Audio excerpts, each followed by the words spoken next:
transportation resolution and transportation resolution. Yes.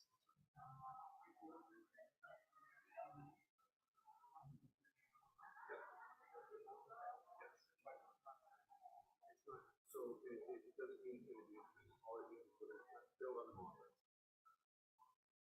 We'll build it up, but we're not gonna. So Shark will speak to that as well. And during the vote, I'm gonna have a slide showing this. We're on. So the resolution is immediately after.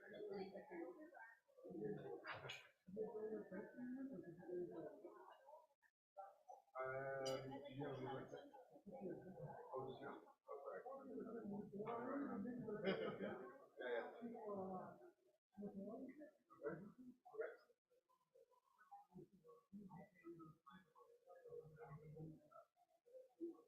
Okay. Sounds good. I'll put it over to Carmen. Oh, no. I don't. Care about that one. It's hard to. I think so. Oh,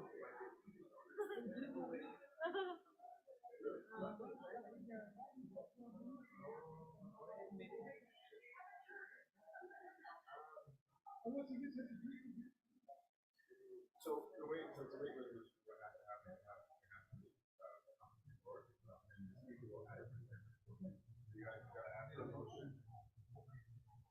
Yeah. So, once that happens, you can go ahead. They don't, I mean, they don't have to. I mean, like, it's up to them. I mean, they have. I mean, whereas, pretty much it's basically features, right? So anything you can do whereas.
Oh, I know. There's always something, even if you have it, an agenda, but.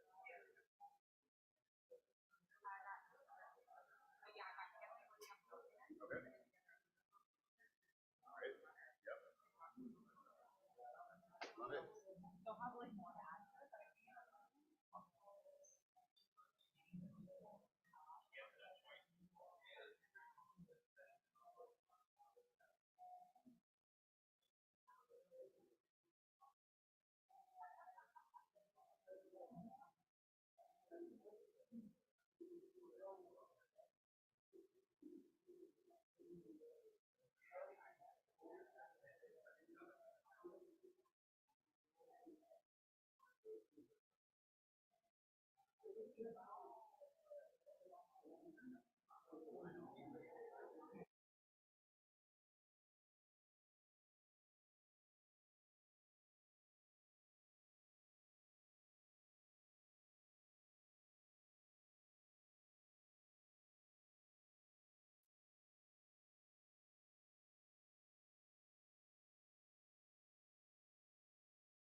Miigwech. Thank you very much to the All Nations drum group for bringing us back. So thank you for that. So we have chiefs at the door. If you can make your way in, and then we'll have the doors closed. I'm not sure if we're doing the scanning. Are we doing the scanning again? I don't think so. We did need an indication for quorum for making decisions, but I think we can do a quick scan and make sure we have a quorum. So there was a request to make some changes on the agenda, but what we're actually going to do is we had a discussion. We're going to stick to the order of presentations. We're not going to get to everything, but what we will do is we'll start off with the Chiefs Committee on Housing and Infrastructure. We'll do that. And then the Assembly of First Nations update on long-term reform, that will happen. And then there's an item on child welfare negotiations. We'll defer that until tomorrow. And we're trying to get to some of the resolutions. If we can, we'll deal with as many resolutions as possible, if we can. So that's the program for the rest of the day. So I'm going to ask Chief Ardon Maracle is making his way up to the podium. I see microphone number 1. Go ahead.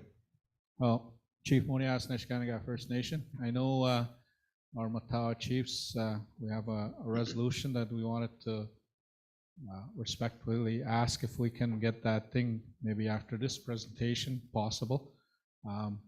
We know that some chiefs are traveling out.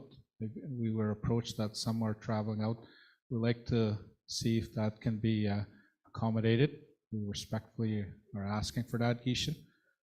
The Assembly. Miigwech. Thank you, Chief Monias. So what we'll do is we'll deal with that resolution first. There's actually 2 resolutions that we need to deal with at the same time, the mining resolutions. So we'll do that first once we get to the resolutions. So that's why we've deferred another agenda item until tomorrow to accommodate that to be dealt with first.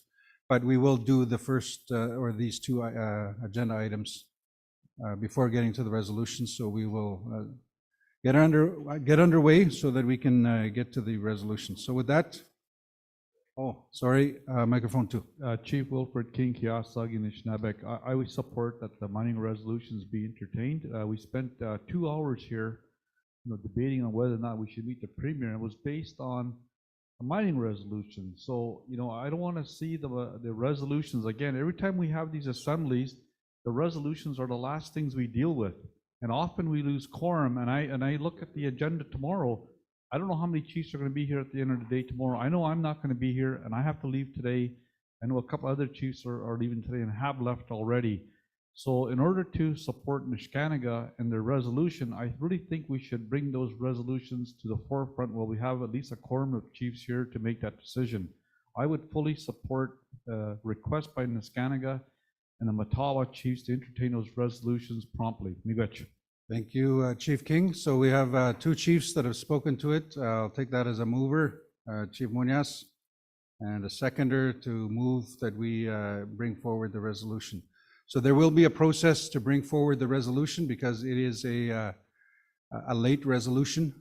We will get to that process. But for now, we'll go to the next agenda item, and then we'll deal with the resolutions. Also, a reminder that the 2 items that we're dealing with actually each have resolutions, so we will have a resolution after the presentation. With that, Chiefs Committee on Housing and Infrastructure, Chief Ardon Maracle is the chair of the Chiefs Committee, and he will lead the presentation.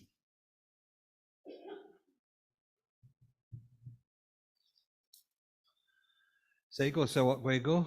I would first of all like to thank the chiefs who participated in the Chiefs Committee on Housing and Infrastructure, and the many technicians who worked very hard, the Chiefs of Ontario staff who worked on this very urgent issue.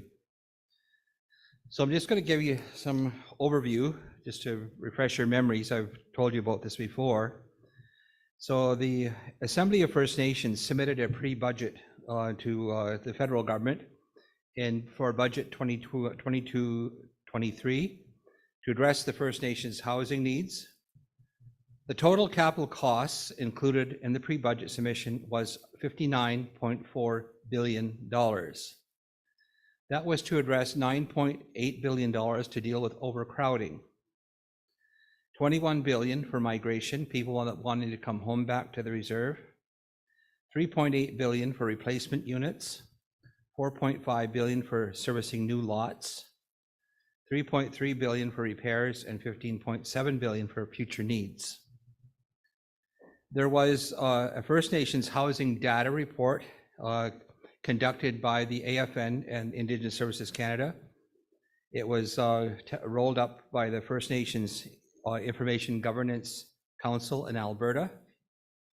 The report was based on a 2018 survey, which was organized between the AFN and the Ontario First Nations Technical Services Corporation.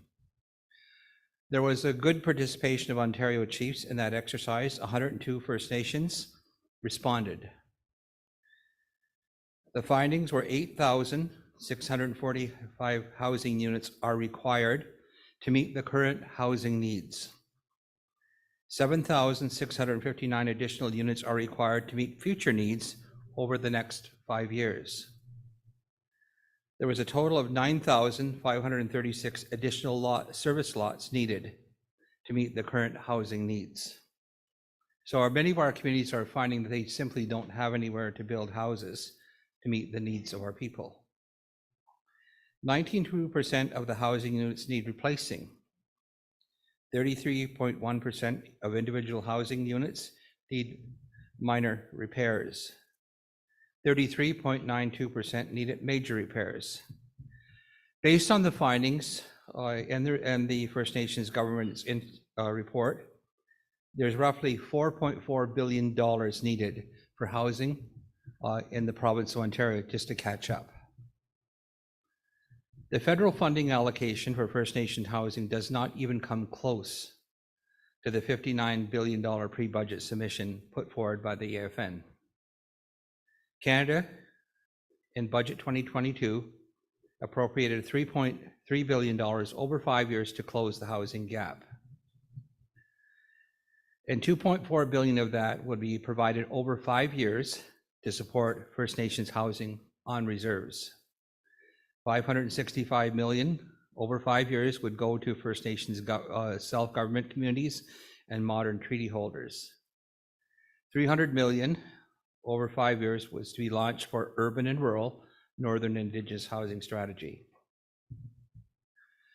The total housing allocation for the Ontario region of Indigenous Services Canada is roughly $100 million per year, even after with the new increase.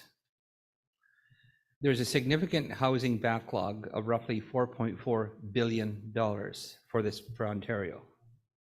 At the current rate of expenditure and investment, it will take roughly 44 years to fill the current housing backlog, and First Nations cannot simply afford to wait that long.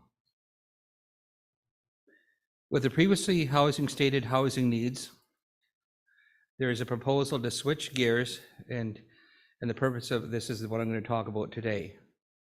Indigenous Services Canada is mandated now to transfer control of housing and infrastructure programs to the First Nations. In short, this idea for First Nations or First Nations organizations is to deliver their own program and services based on transfer agreements with Indigenous Services Canada. The Chiefs of Ontario have been provided funding to engage on a path forward and to propose different options, including the scope of what they wish to take over. The Chiefs in Assembly, with Resolution 2010, mandates the Chiefs of Ontario and the Chiefs Committee on Housing and Infrastructure to conduct engagement regarding the transfer of care and control of housing to First Nations in Ontario. Funding was provided by Indigenous Services Canada to undertake this task. In 2021, the Chiefs of Ontario developed a series of workshops for leadership and technicians on the following topics. May the 28th, there was an introductory workshop on the National Housing Strategy of 2017. On June the 24th, the immediate housing and infrastructure needs was the topic of that meeting. July the 22nd, data and governance was the topic of discussion. August the 24th, financing and economic development. related to housing was discussed. The engagement culminated with a Housing Sovereignty Summit on October the 14th, 2021.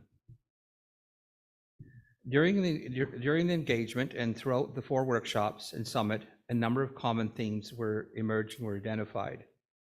There's a report entitled What We Heard report, was developed and provided to the Chiefs and Assembly at the 2021 Special Chiefs Assembly. A copy has been included on your USB information package today. The options paper development process. Included in your package is an options paper for the transfer of care and control of housing for First Nations in Ontario.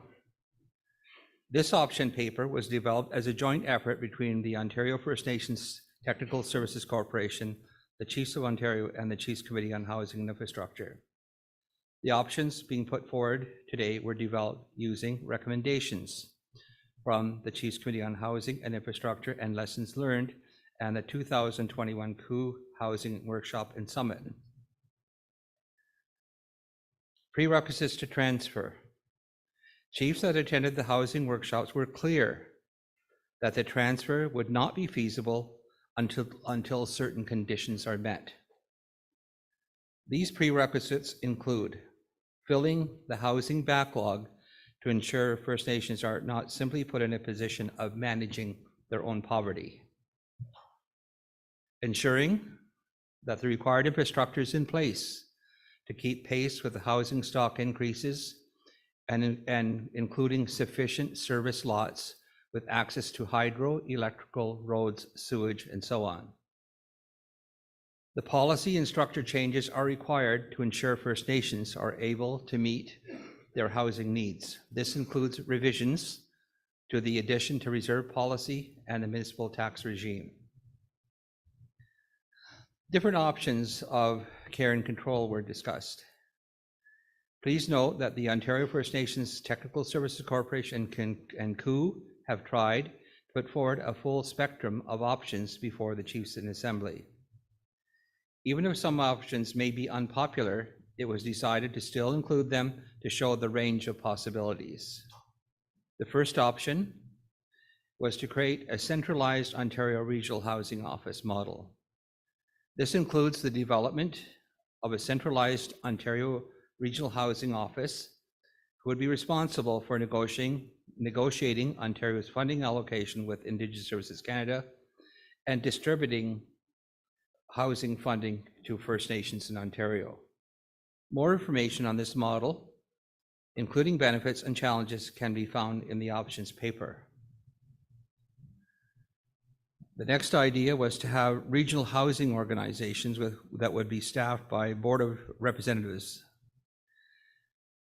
The regional housing organization with a board of directors include housing organizations located throughout the province. Membership of these organizations would be based on whatever grouping First Nations leadership see fit. It could be geographic, it could be PTO affiliated, or large First Nations could have their own. Each regional housing organization would negotiate funding relationship directly with the Indigenous Services Canada and would independently deliver their own programs and services. This model consists of a board of representatives made up from each of the regional housing organizations. The board would be responsible for the development of goals and strategies for advocacy at the Ontario level. The regional organization or resource hub model is similar to the Board of Representatives model with a few added organizational components at the Ontario regional level. In addition to the Board of Representatives, this model includes a resource hub with mechanisms at its disposal to support regional housing organizations. The resource hub and focus on service that would benefit most from an Ontario regional level approach, including training for housing managers, financial literacy and resources, advocacy tools, data collection and storage. The role and responsibility of the resource hub would be determined by the Board of Representatives and would fill gaps in the capacity at the regional level. Regional housing organizations, a decentralized approach. The regional housing organization or decentralized approach is similar to the previously discussed models, but has no overarching organizational structure. In this model, the regional housing organization would act completely independently of each other and would develop linkages between each other in an informal manner. Finally, option 5 is simply to maintain the status quo. ISC and CMHC would continue to provide housing programs and services for the foreseeable future under this option. Options paper engagement was done on the options, including meetings with the Chiefs in Assembly in June of 2022 at the annual Chiefs meeting. There was a meeting with the Chief of Six Nations, Akwesasne, Which one? the 4 Anishinaabe Oh, that Nation one. regional leadership Okay. meetings, the That's fine. Anishinaabe, ASCII Nations Chiefs Committee on Housing and Yeah, we did Infrastructure, North Bay, the Hampton. AIAI Chiefs Council, 7 technical meetings with First Nations organizations. The option paper was approved for delivery to the Chiefs in Assembly by the Chiefs of Ontario Leadership Council. Today's resolution. The next step in the process is for the Chiefs in Assembly to choose a path forward for the transfer of care and control of housing. The options paper outlined 5 potential options, including a rejection of this process and maintaining the status quo. As you may have noticed, the options outlined in the report are still quite rudimentary. The model still needs to be fully costed and built out. Just to be clear, your decision today does not mean that the particular option will be implemented. All it means is that the Chiefs of Ontario will seek further funding from Indigenous Services Canada to build out that option and bring it back to the Chiefs for further consideration and ratification. This is very important to note, so I'll repeat it. The option chosen today will not be implemented. The Chiefs of Ontario will seek further funding from Indigenous Services Canada to build out the chosen option and bring it back to the Chiefs in Assembly for further consideration and ratification. For instance, if the Chiefs picks the resource hub model, we would have to hire a consultant to fully develop a proposal and continue to engage directly with the Chiefs and technicians. The Speaker of the Assembly would then clarify the voting process when the resolution comes to the floor. So there is a resolution that's been moved by myself and seconded by Chief Marcus Hardy from the Red Rock Indian Band. And I'll just read it. Yeah, pardon me? What's that? Oh, the speaker, okay. Thank you, Chief Miracle. So there is a resolution here, and I just want to explain the resolution first. I might get Chris to help out. So there are 5 options that Chief Miracle has expressed. So what the group is looking for is direction on one model to start to develop and to start to pursue. So what we'd like to do is have a vote here by show of hands in the assembly room, just to give some direction to the committee on what model to follow. So we will need a vote. So what we'd like to do is have a resolution that says we will have a vote, and the decision that is made will be the model that the committee will pursue. It doesn't mean it's set in stone, but that's the model that they'll start building on with the work they're doing. So I'm going to get Chris to correct me because I probably didn't state it right. You did great. So that's basically it. So the idea is just to give some direction to the Chiefs Committee to build out one of those models. Now, with the exception of option 5, which is status quo, which means we just tell Indigenous Services Canada that we're not ready to make a decision at this point, and then Indigenous Services Canada will basically just provide programs and services for housing for the foreseeable future. I just would like to mention, though, this is moving forward in other regions. So BC, Quebec, Atlantic region, they're all moving forward quite quickly on this. And it will likely affect funding levels. That said, there is no prescribed timelines. So, Quebec region has basically said, we're going to take our time. We're going to take 10 years if we have to. But that's basically the gist. The options presented here were also presented at the AOCC or the ACA in June. So a few months ago, and as Chief Miracle mentioned, we've gone to about 10 Chiefs Council meetings and met with a lot of chiefs to sort of explain the models and what have you. But I'm happy to answer any questions that you have on those specific models. Thanks for that clarification. So again, it calls for a vote here just to determine which model the team should start expanding on. Now, it gets a little tricky here. So it's a resolution to call for a vote.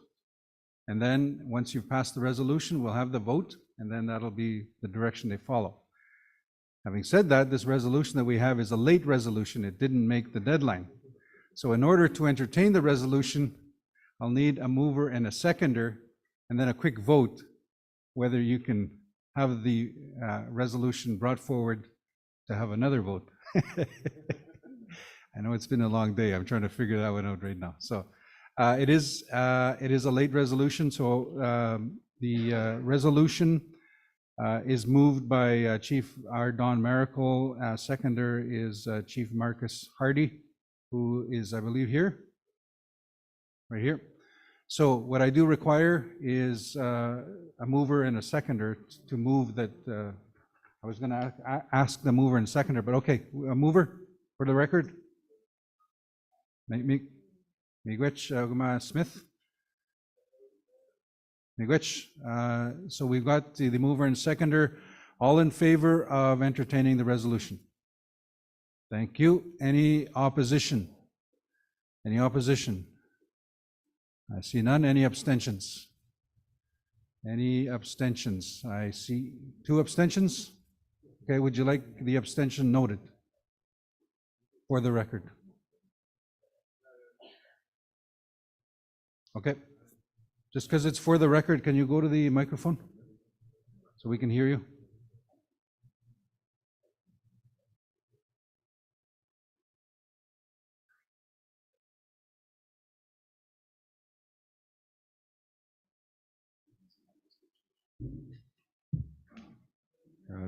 Chief Brian Perot, Couchiching First Nation.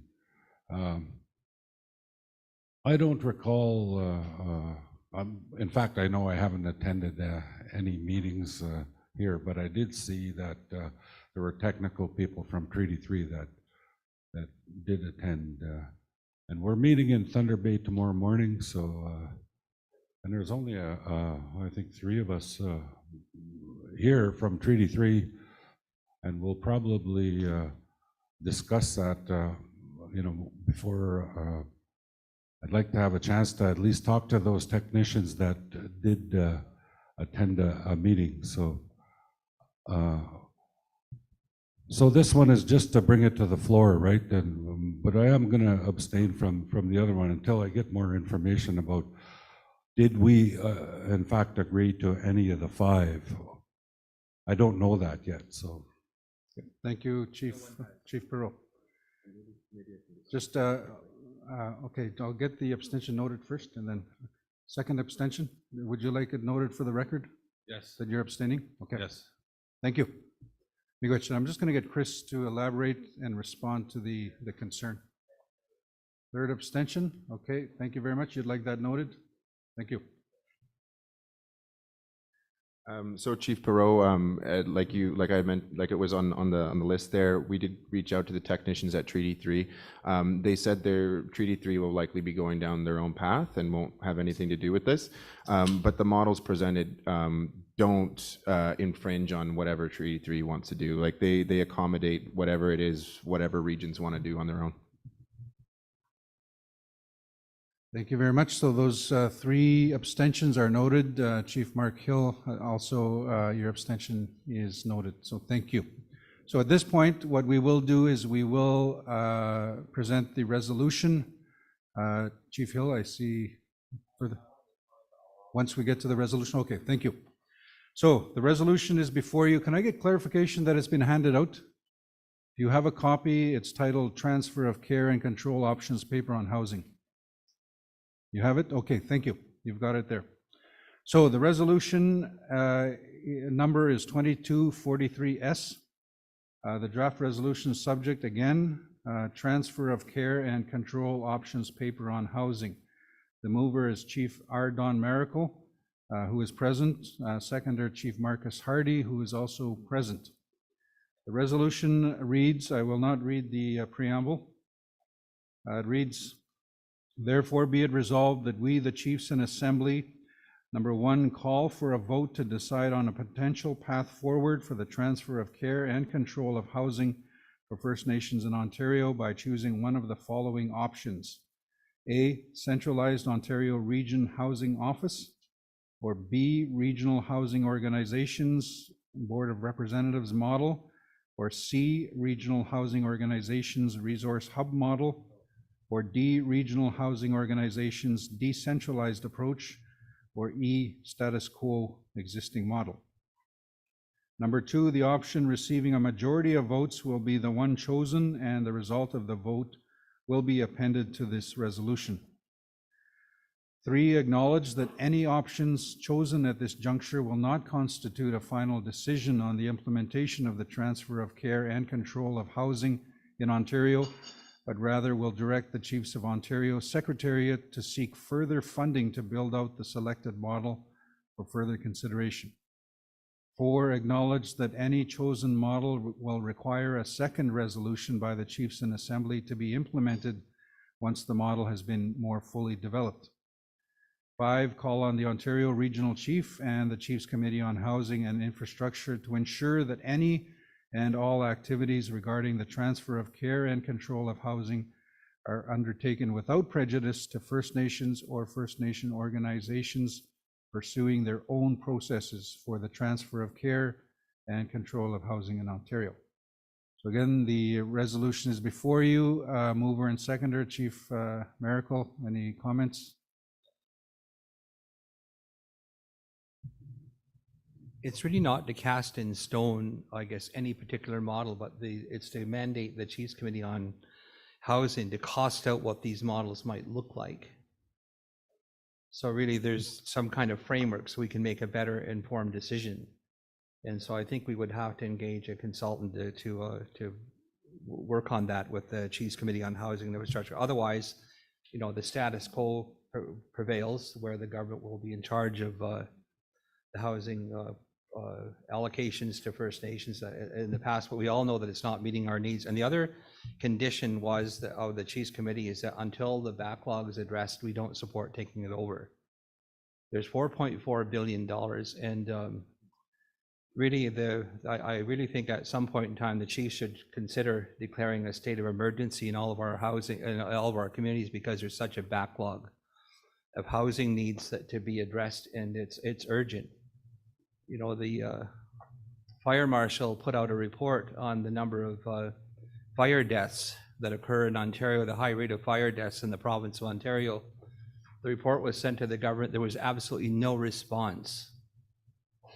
You know, the Indian Affairs solution was simply to give everybody a smoke detector so they can get out, but they're living in unsafe housing with either inadequate heating systems or electrical systems, and each year the deterioration gets worse with the backlog of need that's there, and it's in the billions of dollars.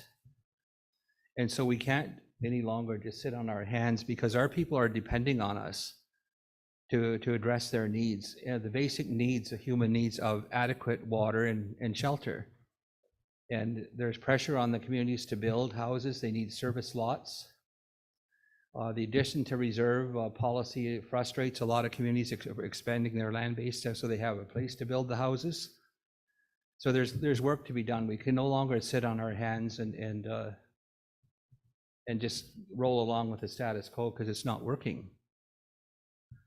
So and I do respect, you know, that chiefs need more time to consider this and have their discussions, and if they want to defer it, I can totally go along with that. But if the Chiefs Committee on Housing is going to continue with the work, these models have to be costed out. We need more information on how what it's going to cost to run these different models. But again, I think there has to be even the shelter allowances that pay rent, I guess, for people on Ontario Works or ODSP, they're insufficient to keep a roof over people's heads, particularly when they're renting from private landlords. A lot of them are losing their housing. And so the crisis is getting worse in many places. there aren't shelters enough to shelter them, even off reserve. And so there's many of our people are homeless, they're in the streets, and many of our families are now facing homelessness. And so the housing file and the infrastructure file needs some urgent attention by the chiefs and the government first to make these investments happen. Thank you.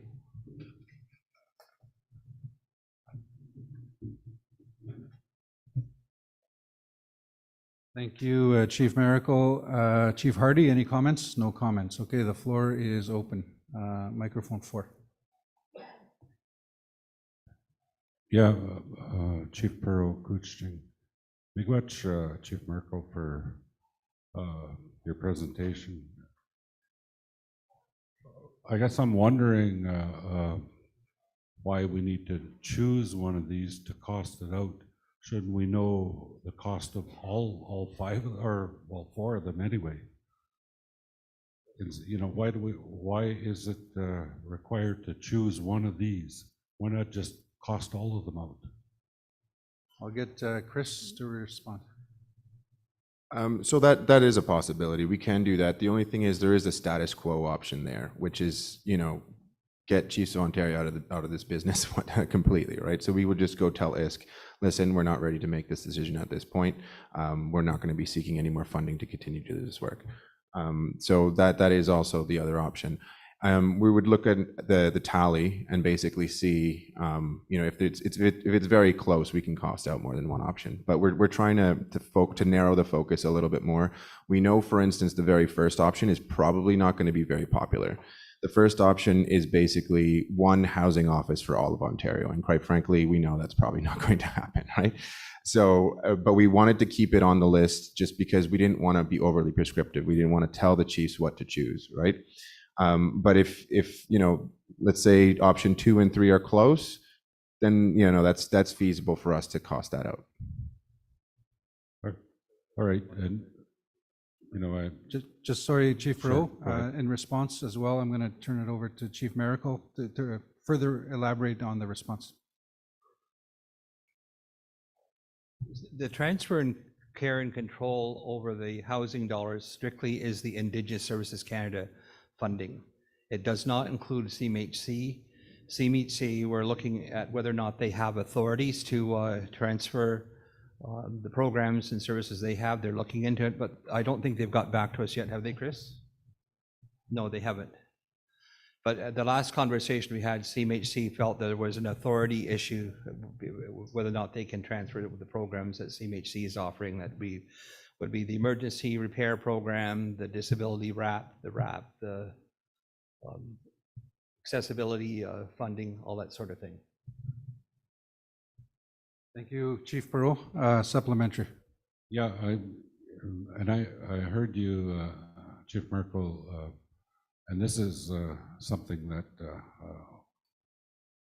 I would be concerned about taking this over. Yeah, we need to do that. We need to look after ourselves, but to take on the status quo or where we are right now, if there's no more funding added to this, we're, like you said, we'd be administering our own misery, and you know, that's what we.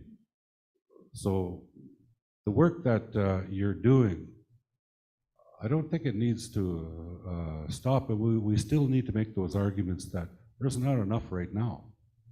So I don't know if that just stops you know, that process from going forward. Just to keep hammering the government that it's not working right now, and like for us to just take that over to administer our own misery, I don't know. So that is a major concern, and it was something that was brought up throughout our engagements.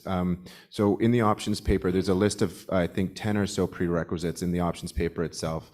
Prerequisites, that things that need to get done before even this transfer can even be considered.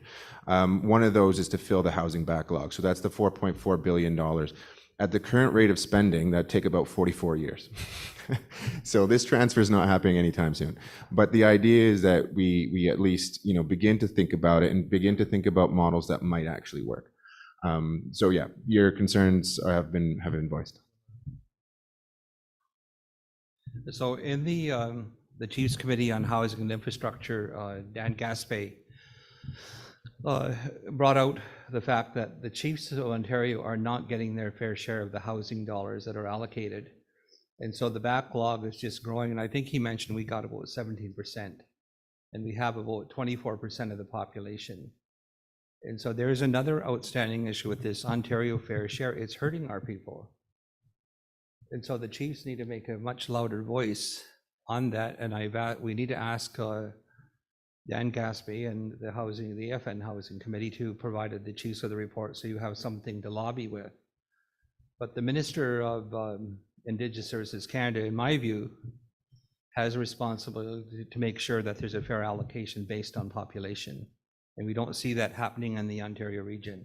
And that's been probably going on now for quite some time and requires some analysis.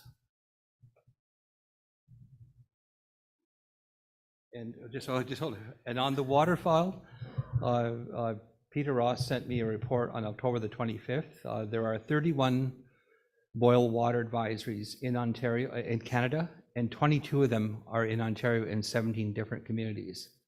And that's because the infrastructure allocation has not been fair to the Ontario region, and nobody is doing anything about it.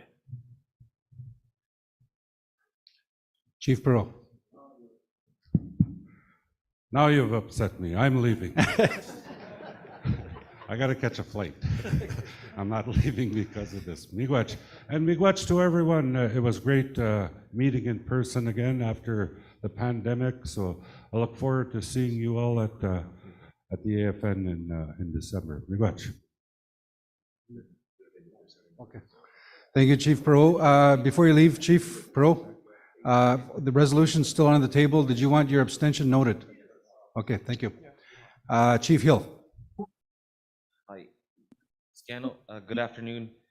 Just first off, I want to say now as well to the work for Chief Merrick as well as Chris and the Chiefs of Ontario.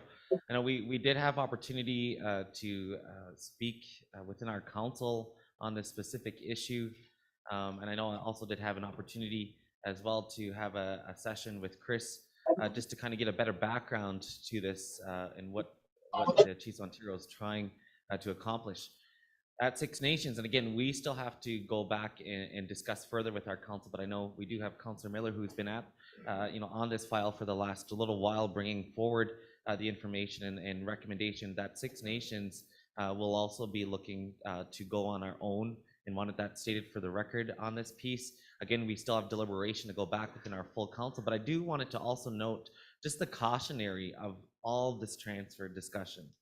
When we look across the board, we're seeing, the transfer of potentially health and education and housing and all these pieces. And what I'm finding and what I'm observing, especially even last night after the environment meeting, is that, when the government comes up with these terminologies of co-development and reconciliation and all these pieces, which are all good words, but when you really read the fine lines, it speaks to the opposite of the actions that they're actually doing. We seen it here this morning with Bill 23 in the province. They easily can be pushing through legislation to get built 1.5 million homes. However, our communities are still suffering. Why is it that it can happen so fast for the province of Ontario to build 1.5 million homes, yet we can barely get a 5-unit townhouse apartment building built within our territories? It took 5 years to get that built, and it's only 5 units. Coming from the largest First Nation in this country, yes, of course, we're in a housing crisis ourselves, much like a majority of our communities here. So I just wanted to be on the record stated that Six Nations, again, will be continuing to do what Six Nations is going to do in this file.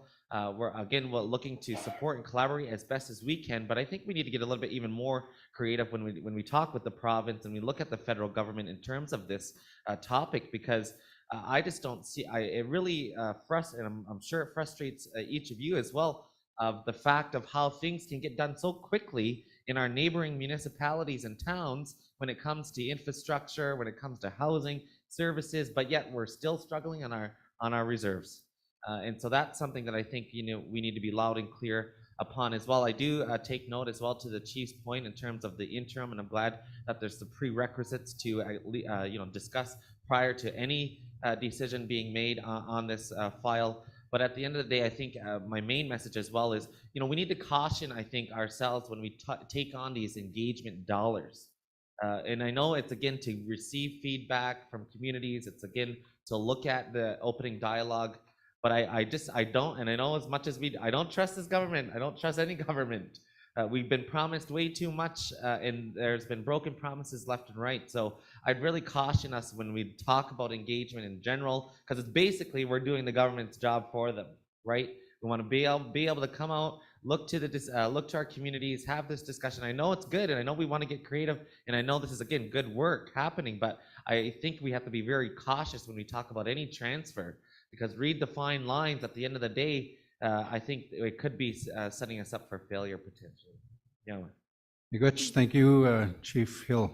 Just a reminder, if you're listening from the overflow room, you need to vacate the room. So that had been pre-scheduled. If you're listening in the overflow room, you are to vacate the room. There's actually a bit more seats in the main session here. So if you'd like to come in to the main session, we do have some seats available. But again, priority is chiefs and delegates. So microphone 4. Chief Baywitz from Shawanaga. Can I suggest a friendly amendment? I guess maybe. As suggested by Chris, looks like option A is probably not a good option. And option E is probably not a good option. Can I suggest that we vote for the 3 in the middle and have the technical group carry on, get some funding, flush out these 3 ideas, and then move forward? Because if not, I'm going to have to take this back to my community, have discussion with council, and find out what that means. But I would like to see some more information, and I'm just not prepared to make a decision or a vote today. But that would, aside from tabling the whole issue, that would be my suggestion as a friendly amendment, is to congratulate Chief Miracle and your team on the work that you've done, because this is really great information, and I need to take it back to my community.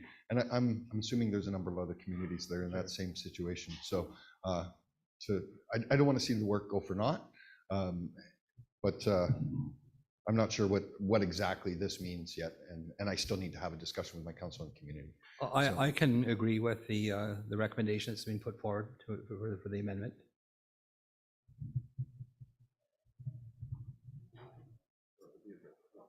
Crossing out all 3. Crossing out the middle 3. So that's Chief Miracle speaking as the presenter, but also as the mover, I believe. Correct, okay. Seconder is okay with that. So I think the recommendation is just go with B, C, and D and not have a vote right now. Yeah, So just flush the costs out, bring it back to us at the next convenience, or maybe our tribal councils or what have you, but help us help you make this decision, because right now I'm in the dark. Chumuguch.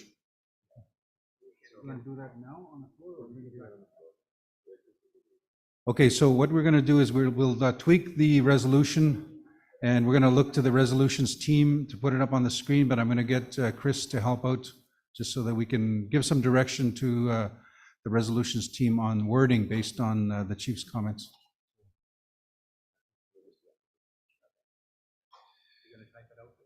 Yeah, I think so. I'm going to give some direction to Krista, yeah. So whoever's typing, I think it might be Krista. Hi. If you could just rewrite all the therefore. We only really need one therefore be resolved at this time. Actually, maybe keep the last one, which is a non-derogation clause. But if it could just read that options B, C, and D will be costed out for further consideration by the chiefs.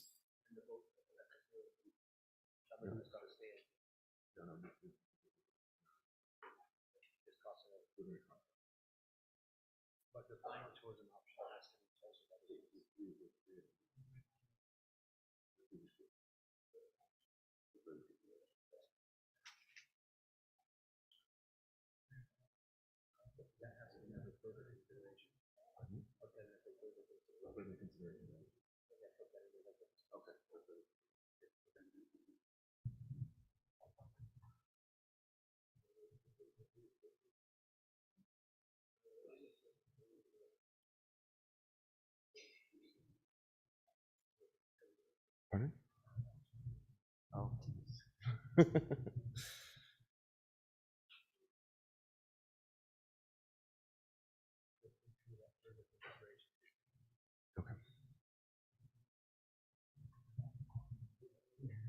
Fine. Okay, yeah, and you can leave that last one. Whoa, that got really small.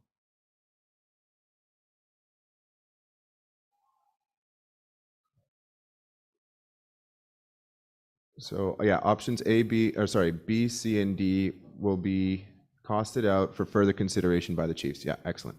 Thanks.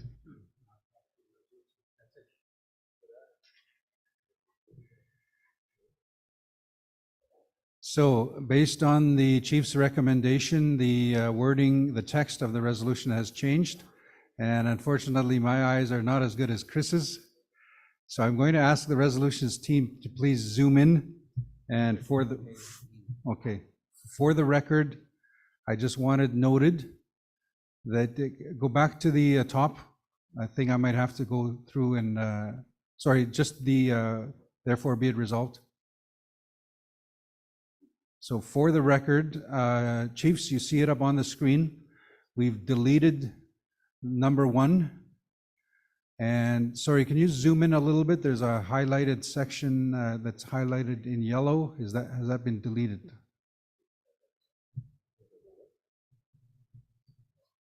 Yeah, unfortunately, you're gonna have to zoom in some more. I've got my glasses on, but it's still not doing it.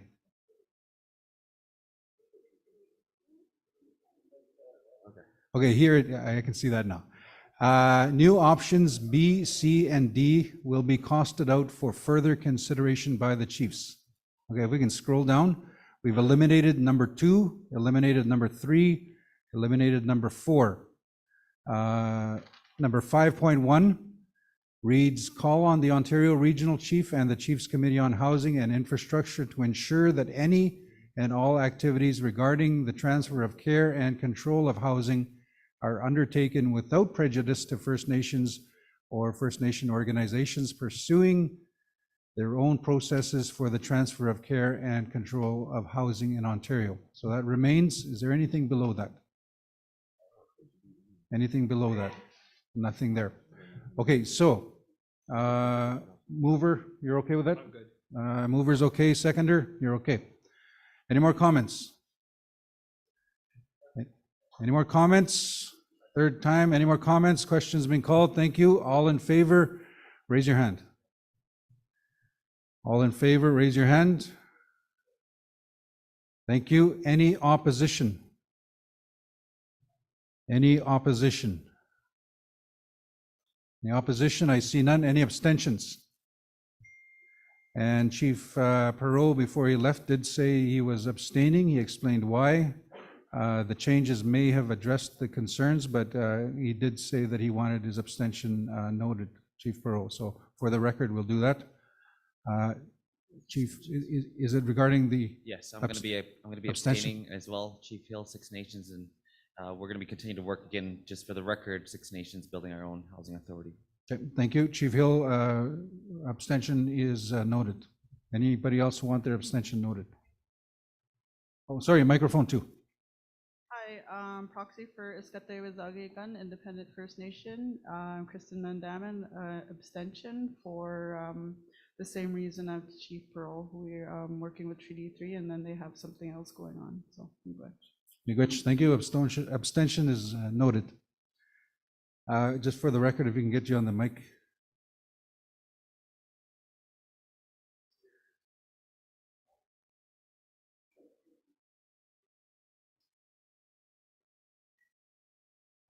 Oh, I thought you were going to go out the door.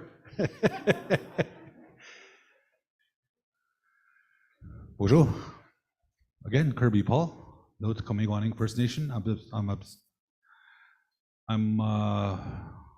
abstaining because, same reasons as my colleague there, Brian Perot, Chief Brian Perot. We need more information on this, so miigwech. Miigwech. Oh, bonjour, Sagat Asher de Gaz, Bijou Dem, Migazi Sagana, Donji. My name is Sheldon Adams. I'm the chief proxy for Chief Arnold Gardner of Eagle Lake First Nation. I'm going to be recording my abstention. Just want to support Treaty 3 Nation and going our own way. Miigwech. Miigwech, thank you.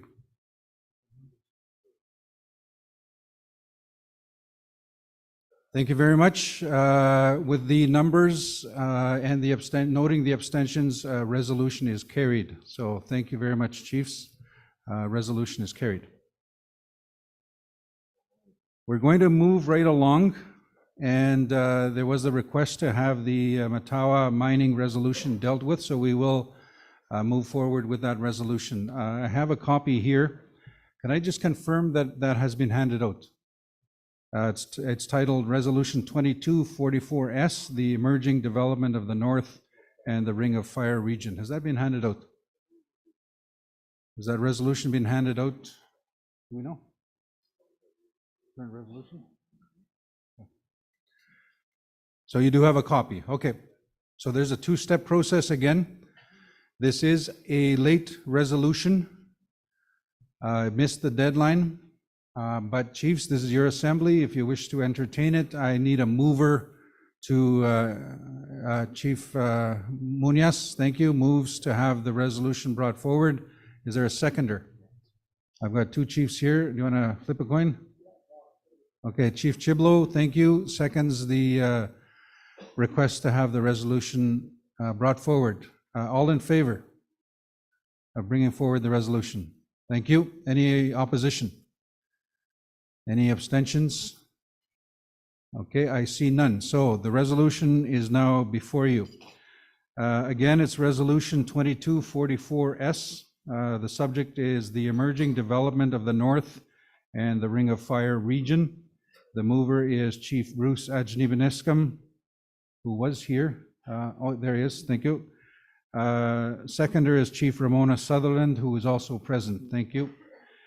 You have copies in front of you, so I will not read the preamble, but it is also up on the screen. I will go to, therefore, be it resolved that we, the chiefs in assembly, one, recognize and affirm that the Matawa member First Nations are the Indigenous inherent rights holders and decision makers on the processes, assessments, and negotiations required for the emerging development of the North and the Ring of Fire region within the Matawa traditional territory and homelands.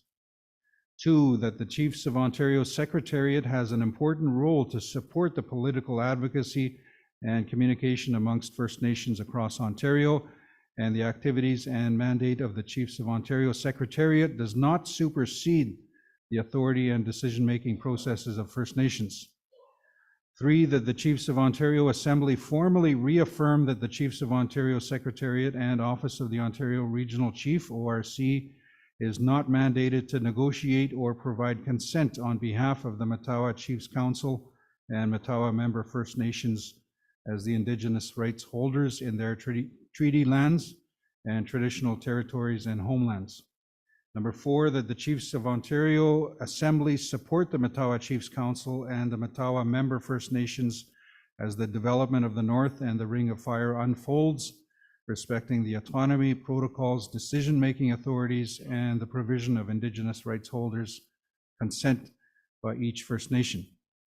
Number five, that the Matawa Chiefs Council acknowledge the support of the individual First Nations across Ontario and the political support in principle received from the Chiefs of Ontario Assembly. Any comments from the mover, Chief Ajnibaniscum?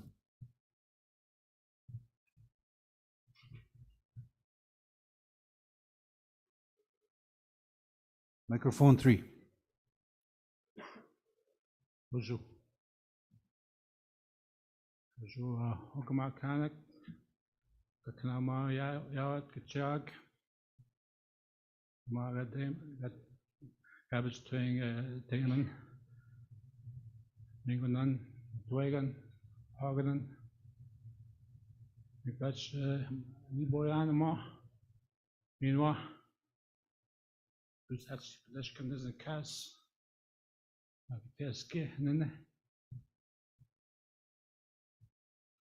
I want to thank you for indulging our time and giving us the space we deserve at this assembly. It's been a while. Coming out of the pandemic, we endured many hardships. It was a hard time in our communities. I hope that the worst is over. We have many issues back home.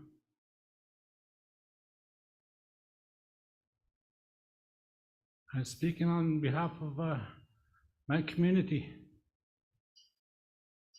but also in this resolution, our neighbors, brothers and sisters, First Nations of Matwa.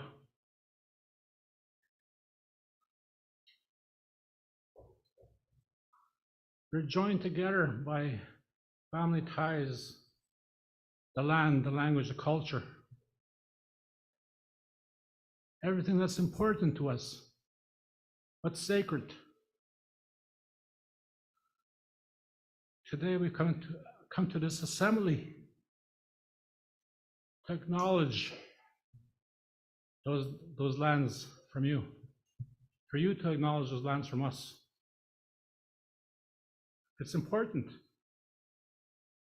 that we work together in solidarity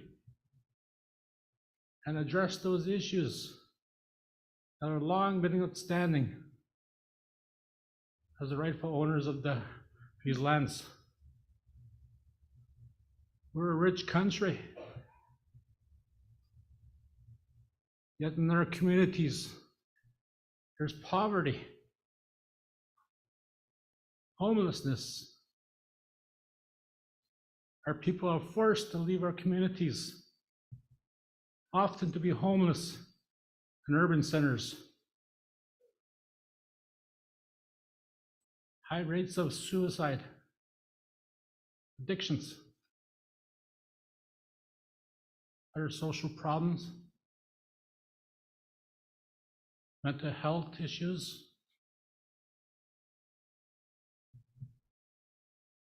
Those are some of the issues that we continually grapple with.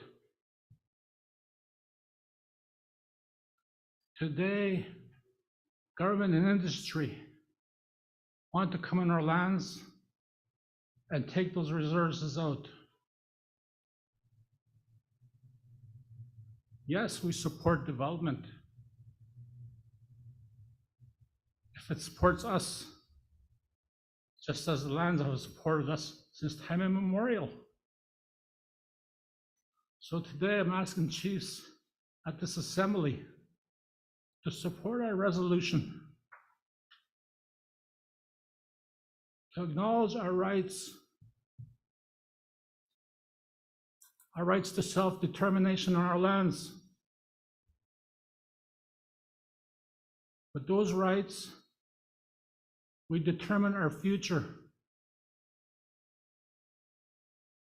But it's very hard if we don't have those resources. Case in point, the housing. The backlog in housing. It's the same in our community. We've run out of space.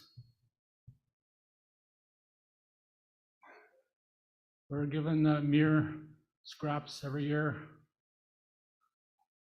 1 or 2 units, and that doesn't do us justice. That doesn't do us justice to the families. Those are the kind of issues we face. Only when we can take back our resources our rights to the land? Can we see improvement in our lives and the lives of our future generations? If that doesn't happen, it'll be the status quo. I'm an optimist at heart. I want to hear what the other side has to say. I sat down at many tables. The promises are there, but rarely are they recorded. Rarely are the actions there to show that there will be improvements in our lives.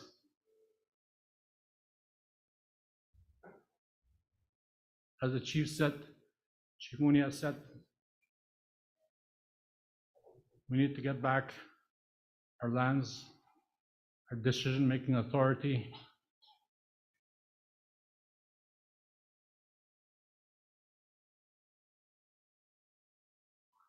If the things that we do in our discussions with government are favorable and are agreeable to the First Nations, it'll set precedent,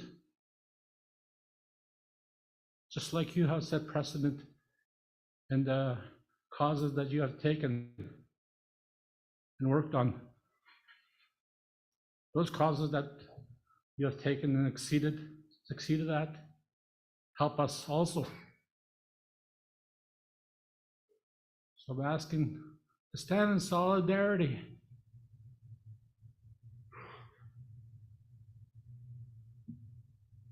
Give us the support we need. Miigwech.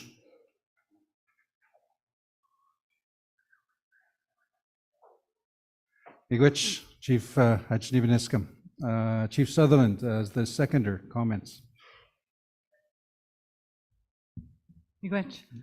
Nagchiminendan ganinuma chnibuyan. Miigwech ugamawian. Kuyak nui abtis. Kuyak sabago chiminenda mang umam egocha matasyang uma naniuking. Chiginenda mang. Nagatas uma just chibisa chik ega oshke matazwak gewinoma kuyak chimatazwat. Miigwech nuinak ga nabewa guma kabisa chik. Chief Muñoz, Miigwech, Queenan, Kagi Amian, Kagi Moyanoe, Niminendan, Neting, Kagi Tabetwin, Kitabetwin, Kagitian. Igatis Genin Kuyak Nuyabatis, Miamatis, Uma Kagitian, Oe Misnegan, Kagi Uzatut Alana, Miigwech. I just want to thank Alana for all her hard work and the technical support of Roseanne as well. Amazing people. We can't do without that kind of support. I'm very happy to be here to talk to you as the chief today, because I'm very optimistic in my outlook and how we can benefit our youth that are coming in my home territory right now. Not long ago, we've had to take down a youth from the ceiling. Thankfully, we were able to save her. Today, we now have a student council in our community and a youth committee. And I encourage the youth to participate in their own happiness, and that we're here to support them. And this is part of supporting our youth.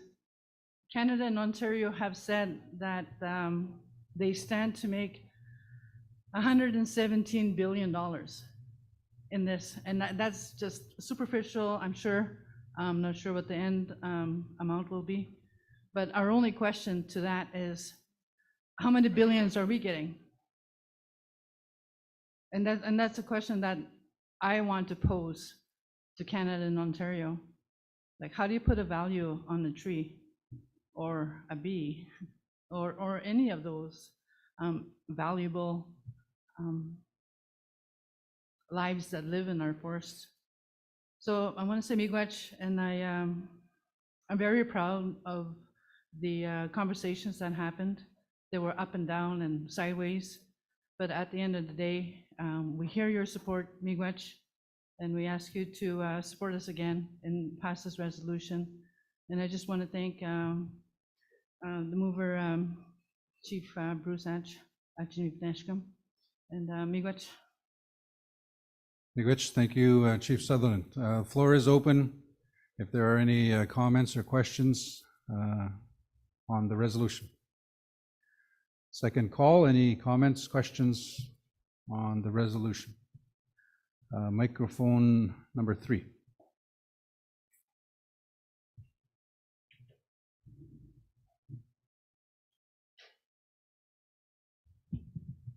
Good afternoon, Chief Sylvia Gstaja Matadawaban from Matawabscut First Nation. What jig me say?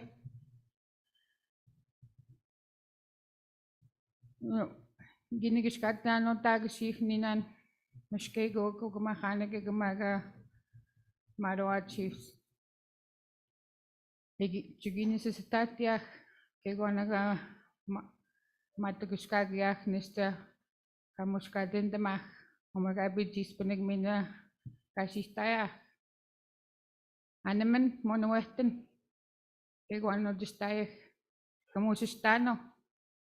Kamusistano musege gona. Mistinendagan mage pagundenden. Egatabe eganobit temech musege gon. Wakastun gatagatik. Ministeminan, dashichibinan, and the Magagon got this with Ministeminan good damishkagonan. Ninano sketching good damishkagonan. Nesta. You know, we had a discussion yesterday trying to come up, trying to understand each other, Mishkegok, Chiefs, and Matawa. I feel left out when I see this, because it's going to have a direct impact in my community. We do have overlapping land jurisdiction. And it's important that you recognize other communities that will be directly impacted. We'll have a direct impact on this mining. And all the issues that Martin Falls talked about, the crises, we have them too. And I've been saying this for a long time. We have those direct impacts. We have a lot of crises. When I made my announcement this morning about the state of my community, I didn't get one person to ask what's going on in my community. Of all the chiefs sitting here, no one asked. And I came here to tell my story, to tell my people's story. Coming out of, we're on a closure stage now with our development, but we still have more diamonds. But this time we want to do it right too and include everybody. We need to prosper together. We need a better hope for tomorrow as well. I guess I'm in the same boat as Monia said this morning. I feel left out. I feel like I'm alone. That's what I'm feeling.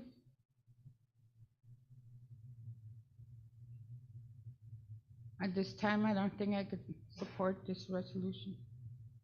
Motion. Miigwech. Miigwech, Chief, thank you for the comments. Microphone 4. Thank you, Adam. Jason Batiste, proxy, Matachewan First Nation. A couple of amendments that I would ask for. In clause number 1, it suggests emerging development for the north and the Ring of Fire. We live in the north for our communities, right? And I don't know what that means if I'm giving consent or some support for Matawa to lead development in the north. That's a fairly big descriptor. And I think you have to be a little bit less, or a little bit more specific about what you mean about the north, because as I said yesterday, we have our own local processes. We live in the north, and I'm assuming that this doesn't include our north as we see it, and perhaps what the Matawa chiefs need to describe their own interests in their own territory. So we need to be a little bit more specific and clear about that. Thank you. Thank you, Jason. Proxy, can we deal with that first, or is it a further comment? Okay, so we will come back to that, Jason. I'm going to turn to the resolutions team to make note of that. Friendly amendment requested under paragraph 1 of therefore be it resolved, where it talks about development of the north. Just to clarify what area we're talking about. Microphone number 1, Chief Chicho. Hi, Chief Chichu of Moose Cree. I agree with what Jason just said, but and I also stand with Chief Sylvia from Attawapiskat, and I feel like she feels excluded from this, and I totally agree with her, because the communities of Attawapiskat, Cache, Fort Albany, and Peawanuck will be impacted downstream from the Ring of Fire. So I stand with her in that there needs to be some amendments made to include those communities and how they will be impacted with the Ring of Fire. I have our Grand Chief I'd like to recognize to say a few words also. Allison? I'll recognize Grand Chief Linklater. Thank you. And I do stand with Chief Sylvia of Attawapiskat. I stand with her when she expressed her concern. She should be included. Also with our communities of Saskatchewan and Fort Albany, they're heavily impacted. Chief Abraham is not able to speak here on his behalf of his community. He's in the hospital right now, but he also should be included in this. The lands and the rivers, they connect us. The lands are very important. As you heard me speak this morning, there is nothing here to talk about the protection of our lands. And I really strongly expressed this morning how we need to protect the peatlands. It affects all of you here. And I agree with Jason as well. It affects him. If we don't do this correctly, safely, responsibly, climate change is going to hit us hard. I have 3 communities that are always at risk for flooding because of climate change. Once those peatlands are disturbed, we can't get them back. And our elders always spoke, they called them the breathing lands. They are basically the lungs of the earth. Once that's disturbed, we should really think about putting that in this resolution. We have to start taking care of our lands. If we don't have the lands, we lose connection to our culture, our traditions, our way of life, even who we are. We tell our youth to connect to the land connects us. It lets us know who we are. It should be in here. And I say it again, I stand with Chief Sylvia. Thank you. Miigwech, thank you, Grand Chief Linklater and Chief Chichu for those comments. A request for a friendly amendment, but I didn't hear some clear direction on actual text or actual wording. But I'm going to go back to the previous request for an amendment. There was an actual wording suggested. So I'm going to get the resolutions team to please put up the amended resolution up on the screen. And you have to bear with me. I'm going to have to squint my eyes here. I'll look this way. That might be a little bit better. Where's my iPad? I had an iPad here that I was looking at. Okay, so and I'm going to look to Jason. Where's Jason? Oh, you can look at the screen, please. So it would change, and And there is one slight addition. So I'm going to read I'll read the entire paragraph. Recognize and affirm that the Matawa member First Nations are the Indigenous inherent rights holders and decision makers on the processes, assessments, and negotiations required for the emerging development of the North and the Ring of Fire region within the Matawa traditional territory and homelands. Jason, does that do it?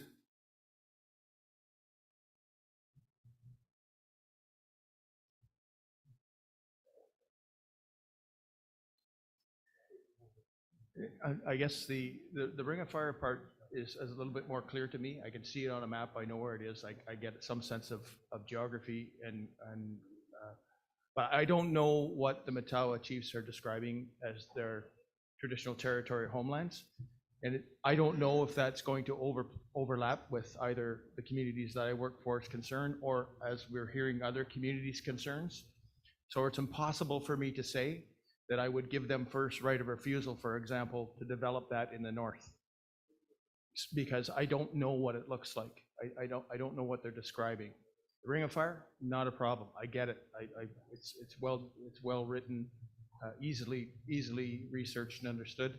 And I'm not looking to get into that business at all. I think that's the business of Matawa. It's resting with the right folks. I get it. I'm all for their local processes there.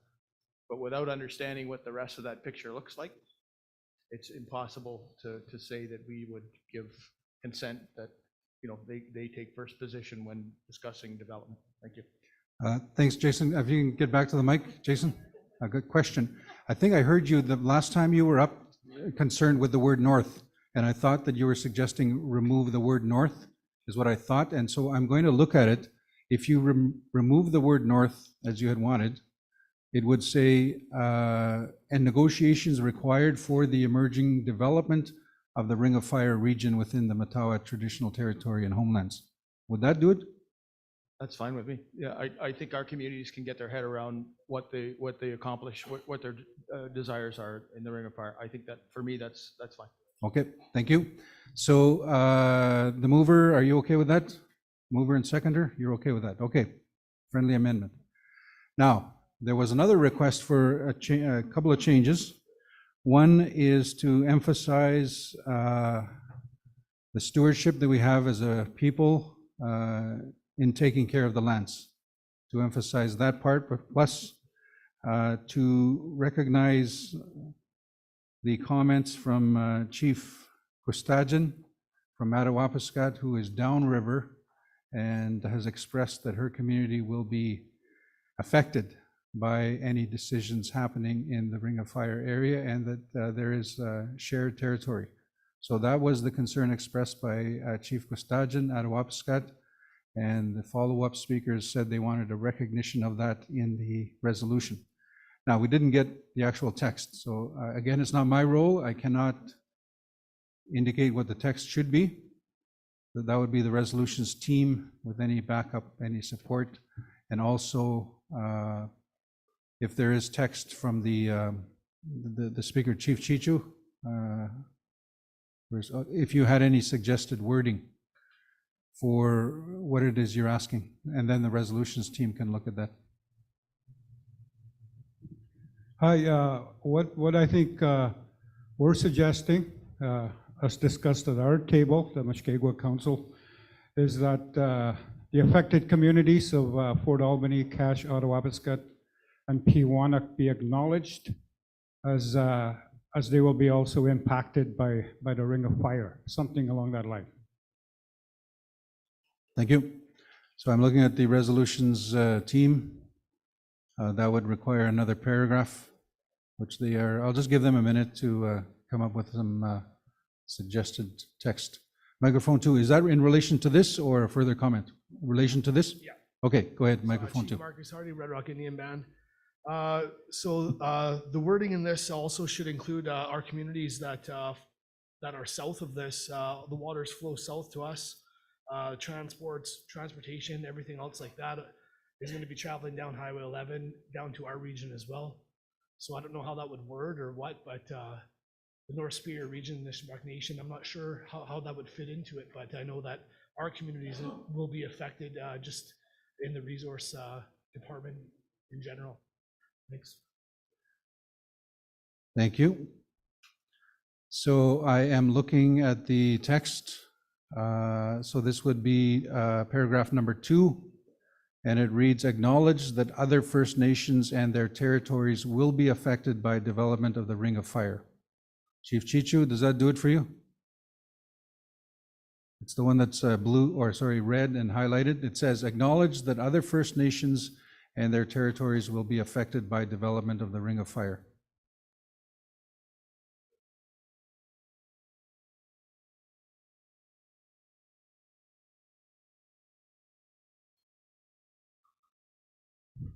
Yeah, go ahead, microphone number 1.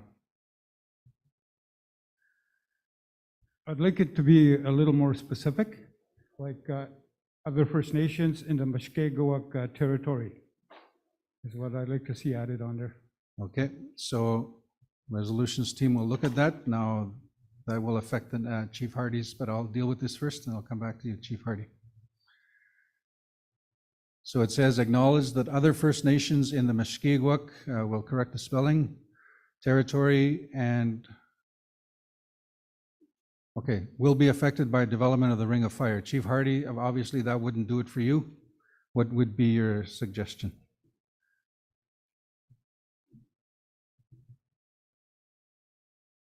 I'm really not sure the wording that you would put in there, but just to acknowledge like the communities down south as well, just in a different territory, obviously, but within the same water system. So I don't know what the wording would be to include. I think what you're saying is other First Nations to the south. Sure. Is that what you're saying? Okay. Again, it's not my role to come up with wording. I'm just trying to repeat what you've just said. Does that do it? Within the same watershed? Pardon me? Within the same watershed. Well, it's just, I don't know if watershed, well, it'd be watershed plus the territory, right? Like all the minerals, all the extract material is going to be coming through our territory as well to get to the refineries, to get to wherever it's going. So it's the travel corridor. That would fit in there, you know? The travel routing. Yes. Travel corridor, okay. So resolutions team will look at that. I just wanted to make sure we understood what it is you're saying. And the team can, okay, here's what it says. Acknowledge that other First Nations in the Mushkegowuk territory and within the same watershed and travel corridor will be affected by development of the Ring of Fire. Chief Hardy, does that do it? Okay, and that does it for Chief Chichu, you're okay? So what I'm going to do, and I see another speaker at microphone 1, but I have to go to the mover and the seconder. Mover, are you okay with the requested amendment? Hello. Hello, the discussion with our group here. We acknowledge that First Nations will be affected by development. And our primary objective of this resolution is for your support for the Matawa First Nations to start having a meaningful dialogue with the governments of Ontario and Canada. That is our primary objective, to have your support, to have the Assembly support. Chiefs of Ontario, we acknowledge there will be impacts. If we look at what's happening in the mining industry today, there is impacts far and wide.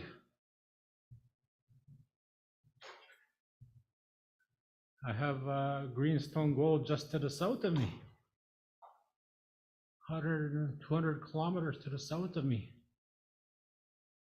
in our neighbors' homelands.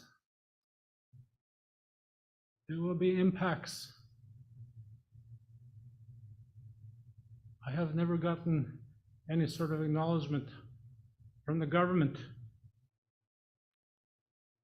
that those impacts will affect us. So as respectfully, I acknowledge those First Nations that in the future, there may be impacts if it is not done right.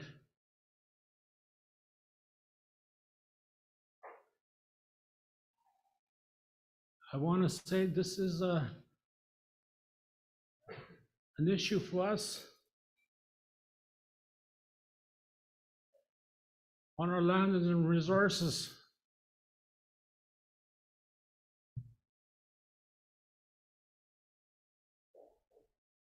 Issues to take back our land. The control that Shwuni has talked about.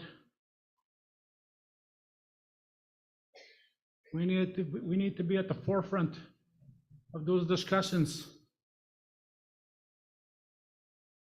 with Ontario and Canada. That's the support we're looking for today.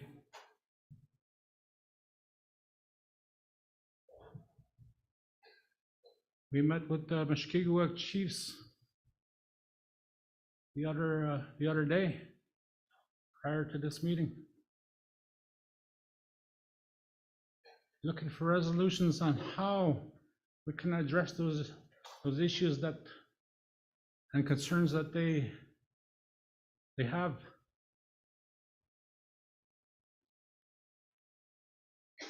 And I don't think we could get too hung up on wording and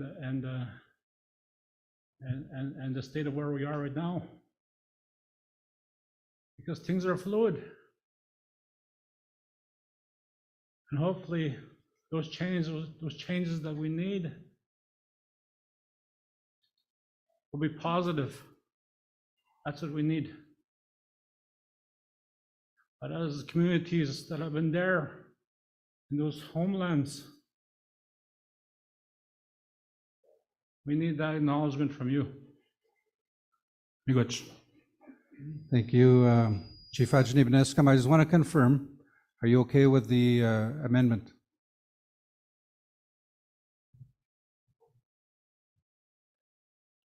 Okay, I see a nod. Seconder, you're okay with it. Thank you. Microphone 1. Hello, good afternoon again. Chief Munias, Nishnawbe First Nation.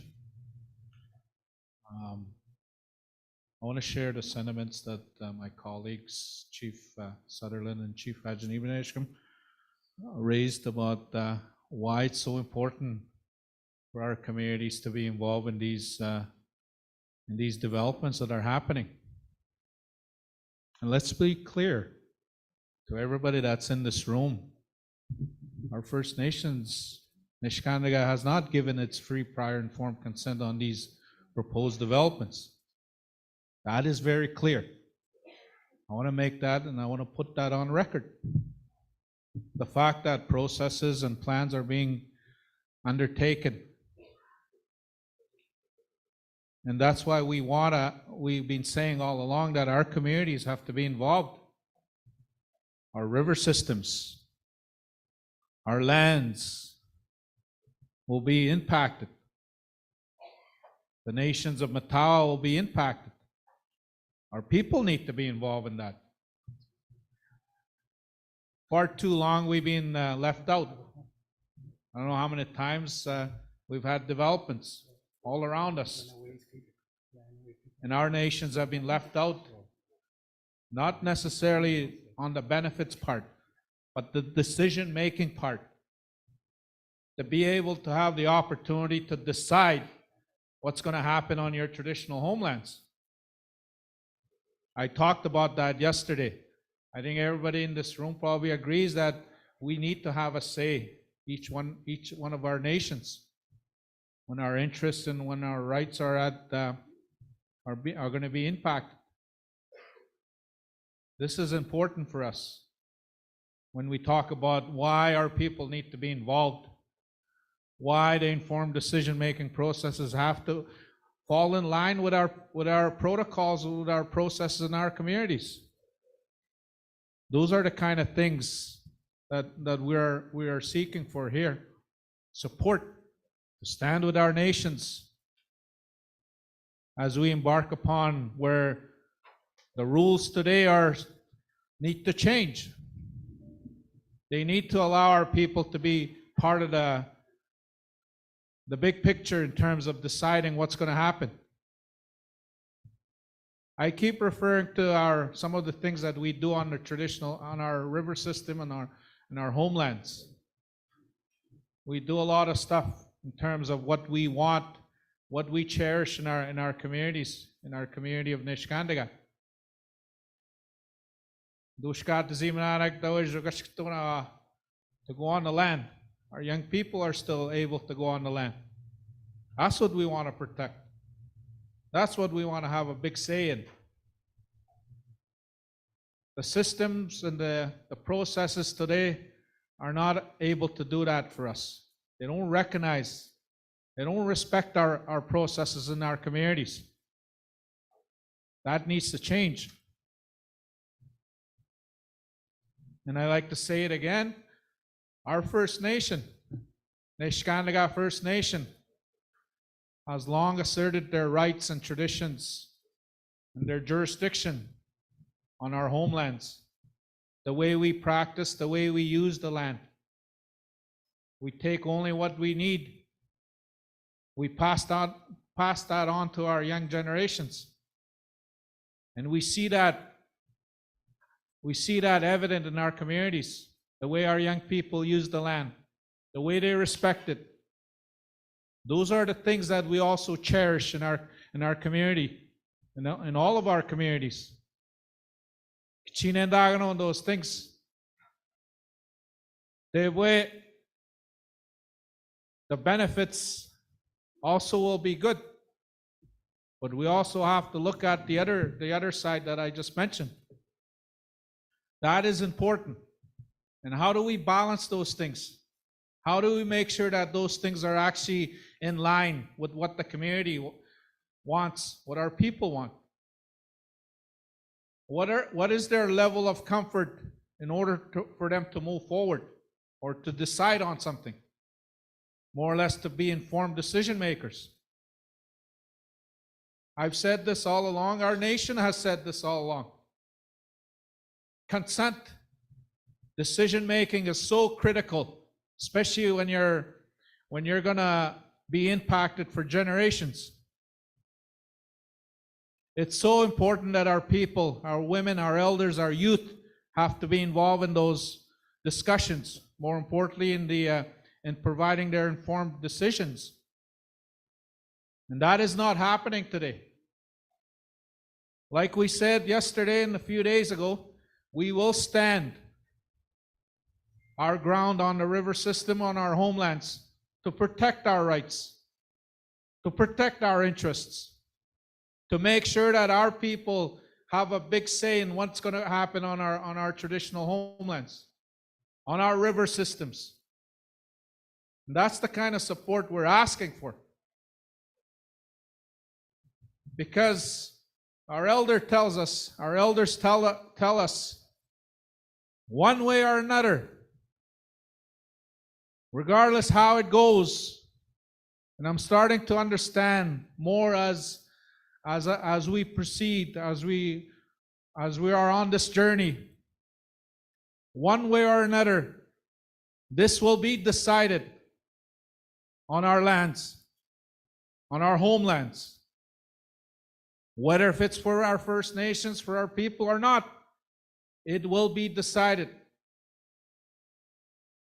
But I can tell you this, the people of Niskandiga will make sure that we'll make every effort to try to protect what's dear to them, what they cherish, and how to make those balancing approaches. Chinanagtenda kanagegon.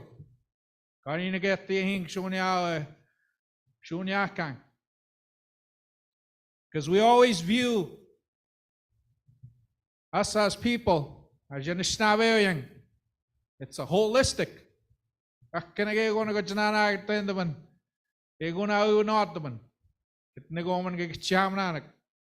And that's what we want. That's what we want to do for our communities, for our people, for the people of Neshkandaga. We know we're going to get different viewpoints in our community, but there has to be an opportunity for them to have a big say. There has to be an opportunity for them to have to be able to provide their informed decision what road we will take. The Premier is not going to decide for our First Nation what's going to happen. The Prime Minister or the minister, any minister that has this file will not be able to decide. Our people will be the ones to determine what's going to happen. If they don't respect us, they don't want to recognize that right, our people will stand up. We will stand up. We will protect our rights, our interests on the river system, on our homelands. Because that's important. It's not just today we're talking about. It's future generations. Far too many times our nations have been left on the side. Matawa nations, our community. There's been developments that has occurred. That has to change. Our First Nation, our nations will be involved in these processes, these decision-making processes. That's what I wanted to share, because I think this is the reason why we come to this assembly, to recognize that our people have a say into these processes, into these proposed developments or plans that are being taken place. Our sturgeon are going to be impacted. Our moose, our waters, our trees, everything. We need to do something in order for us to make sure that our people have a say in this. Not to hold discussions or meetings in some boardroom or downtown Toronto or somewhere secluded. Those have to be in our communities, in our own languages. People need to be asked, what do they feel? How do they want to determine moving forward? And that's the key principle, what we want.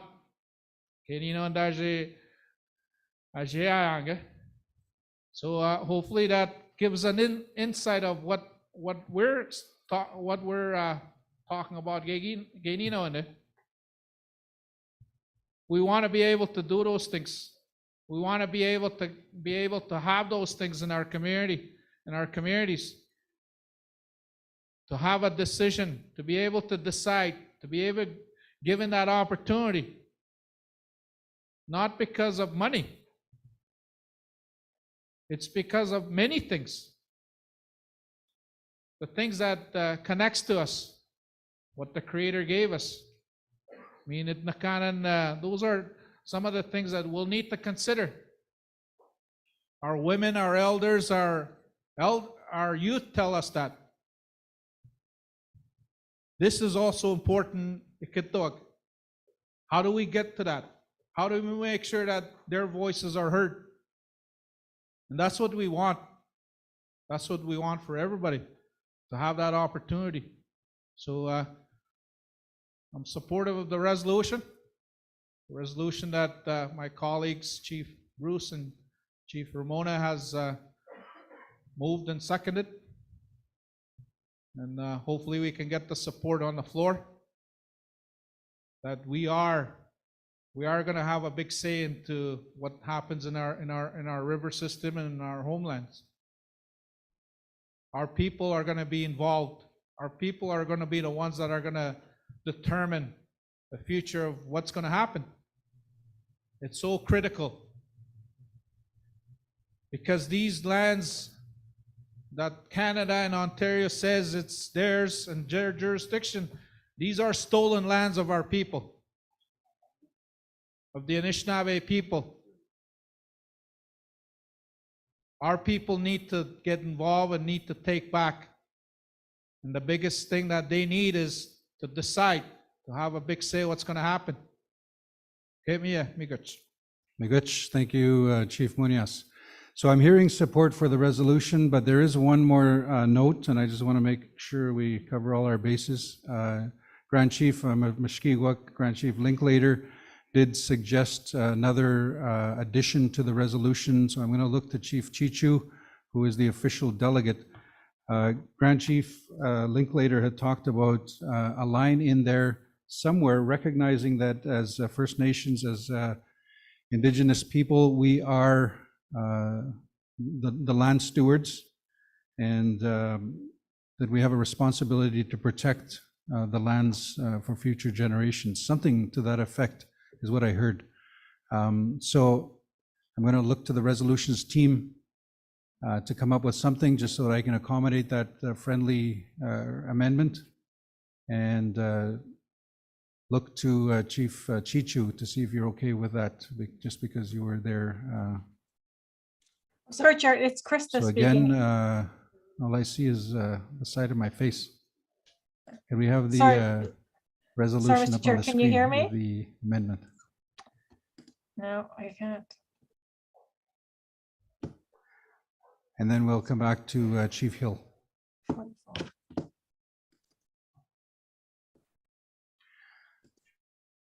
I just want to note, I know it's after 5 o'clock. Okay, what's going on here? We apologize for the inconvenience, it says. So while we're doing that, we'll bring the resolution back. So it is after 5 o'clock. Okay, never mind. I'll come back to that. So there was a suggestion for another line in there, or another paragraph, and I think it was, okay, you've got some wording.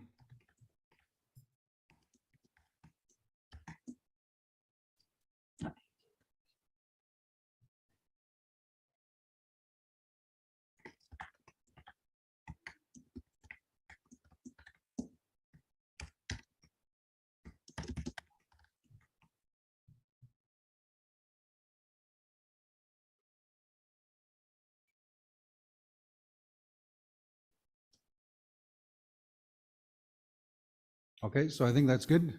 I'm just looking at the team here. Is there more coming, or is that, okay, and if you can zoom in just a little bit, please.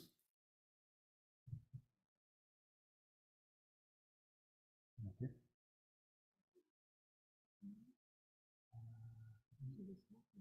Well, no, I couldn't hear.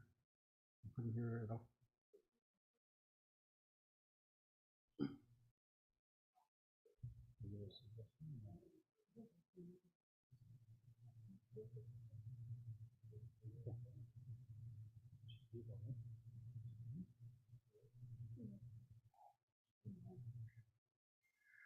So I'm told by the resolutions team that the legal counsel for the resolutions committee, or the resolutions team, had some suggestions and was trying to speak. So if we can have her unmuted, and she may have a suggestion. Excuse me, just really I'm sorry, quickly, Chair. again, Sorry, Chair. Chief Hill, go ahead. Again, I just wanted to be, we're not in opposition. Obviously, we want to support all of our, our First Nations communities in the battle that we have with this, all levels of government in protection of our lands and so forth.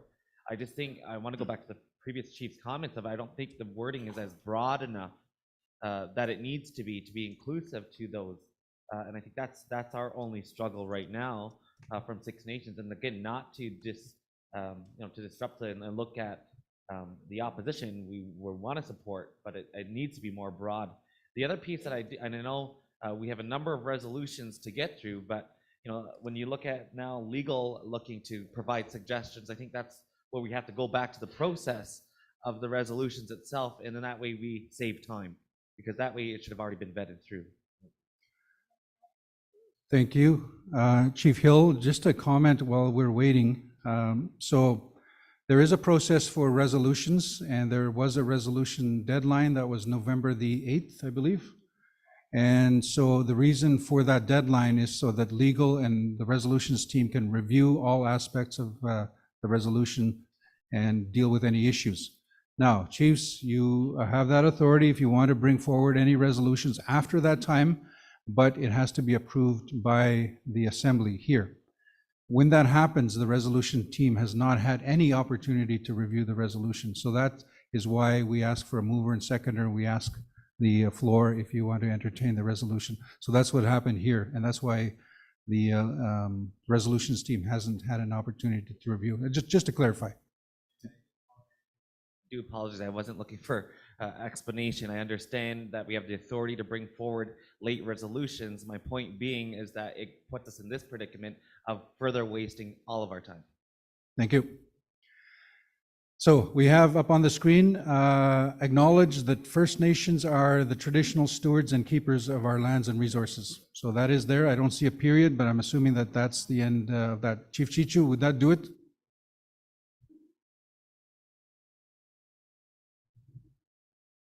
I think with that sentence there, I'd like to see added as bestowed upon us by the Creator, not the government. As bestowed upon us by the Creator. Period. Thank you. Thank you, Chief Chichu. Mover, you're okay? Seconder? Okay, they're good. Any more comment? Second call, any more comments? Chief Gustajan, Attawapiskat. Microphone 4. Just one comment. That still didn't answer the overlapping territory.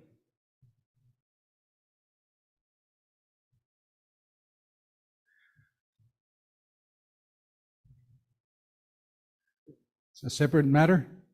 This one. Okay, Chief Marcus Hardy, Red Rock Indian Band. I'll have Deputy Regional Grand Chief Mel Hardy speak. go ahead, Deputy Grand Chief. Bonjour, Zongizi de Gon Makok, Turum Pijwabek Zagin Shabek, Donjabi, I'm from Rocky Bay First Nation. I'm the Deputy, the Regional Deputy Grand Chief of Northern Superior.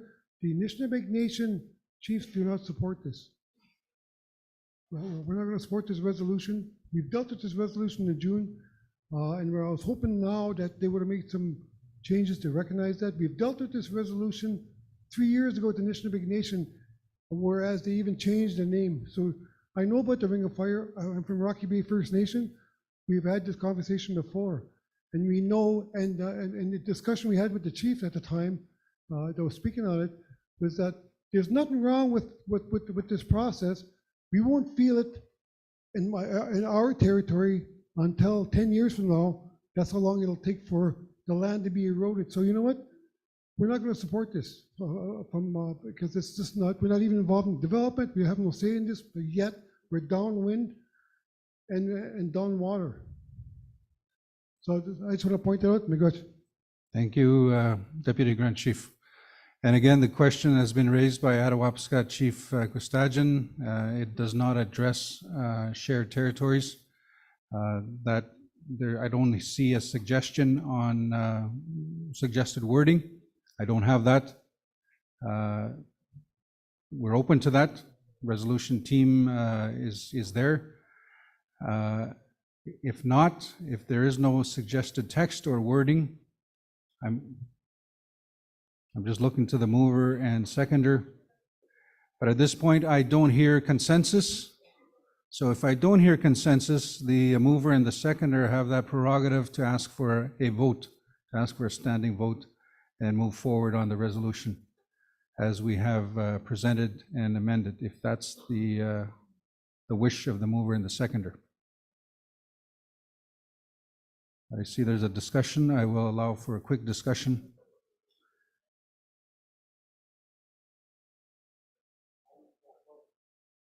Okay, so there is a request for a standing or a vote to be taken. Is that correct, mover, seconder? Okay, thank you. I just want to confirm we have quorum. Chief Hill. I just wanted to, for the record, again, state that it's not my comments in terms of the broader perspective and the impact of other First Nations is still not included in this. So at this time, if they're calling for a vote, unfortunately, I will not be supporting the resolution. Okay, thank you, Chief Hill. Okay, so we have quorum. The resolution is before you. Any more comments, questions? Third call. I see none. So the resolution is before you. All in favor, please raise your hand. All in favor, raise your hand.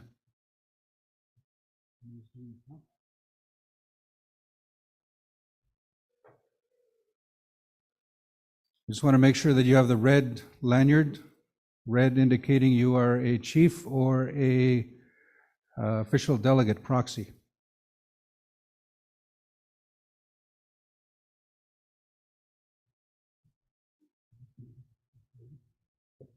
Thank you. Any opposed to the resolution?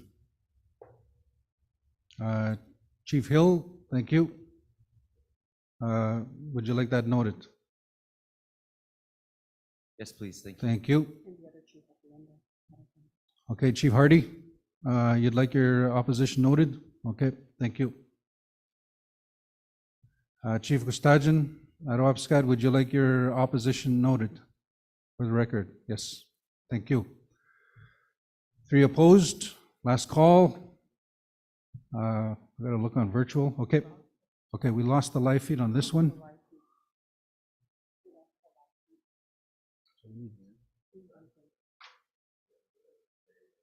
Okay, do you have the Zoom live feed? Can you just monitor if there are any hands that have gone up for the vote? You're on Zoom? Okay, no hands that have gone up. Any abstentions? Any abstentions? I see a number of hands in the back. Do you want your abstention noted? For the record, can I get you to approach the mic just so that we can hear for the note takers? And over here as well, I think I saw a hand. You can approach the mic.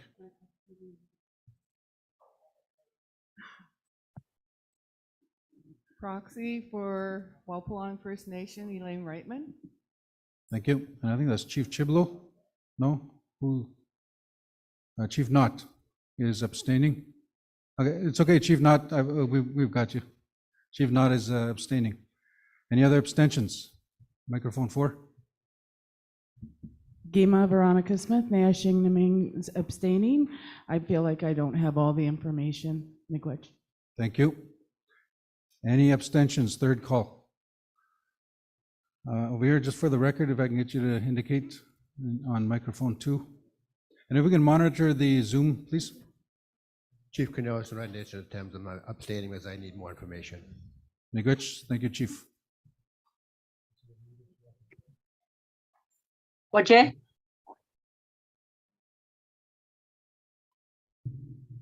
Waje?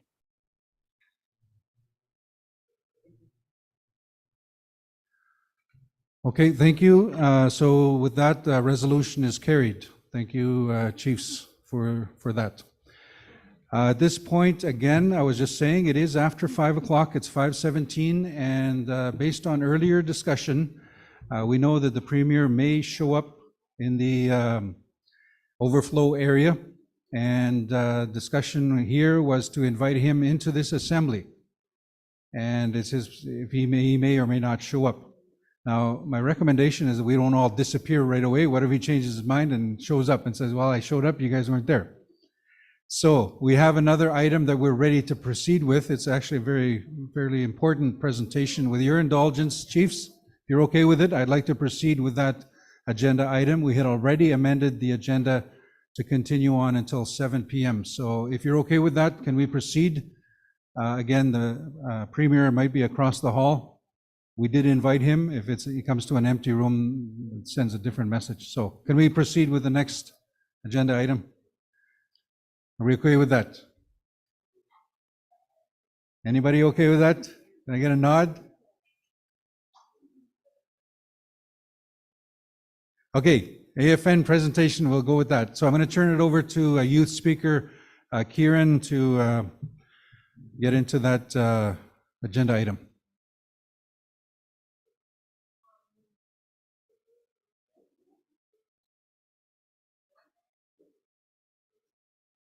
I would like to bring up Stuart Wutke, AFN Legal, and Stephanie Wellman, AFN Social Director.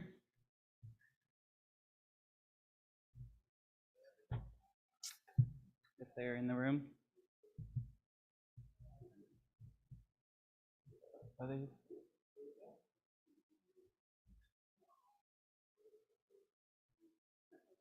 you see them?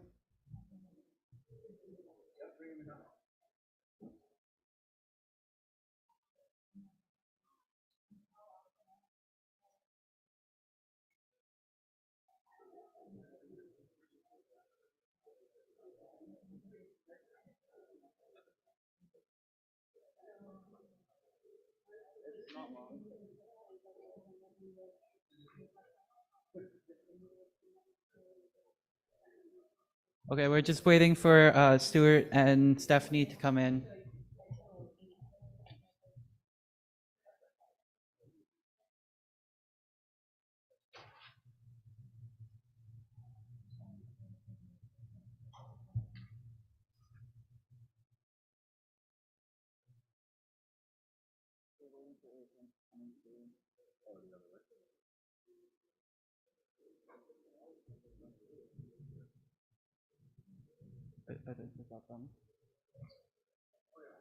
Okay. Stuart and Stephanie, if you can come up to the front here.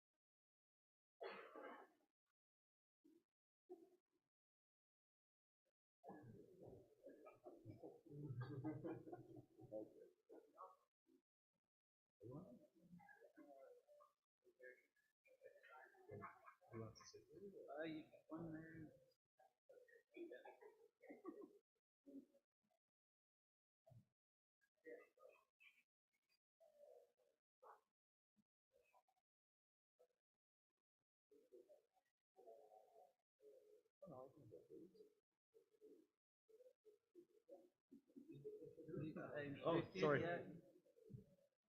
Good morning, I should say good afternoon, everyone. My name is Stuart Watke. I'm General Counsel with the Assembly of First Nations.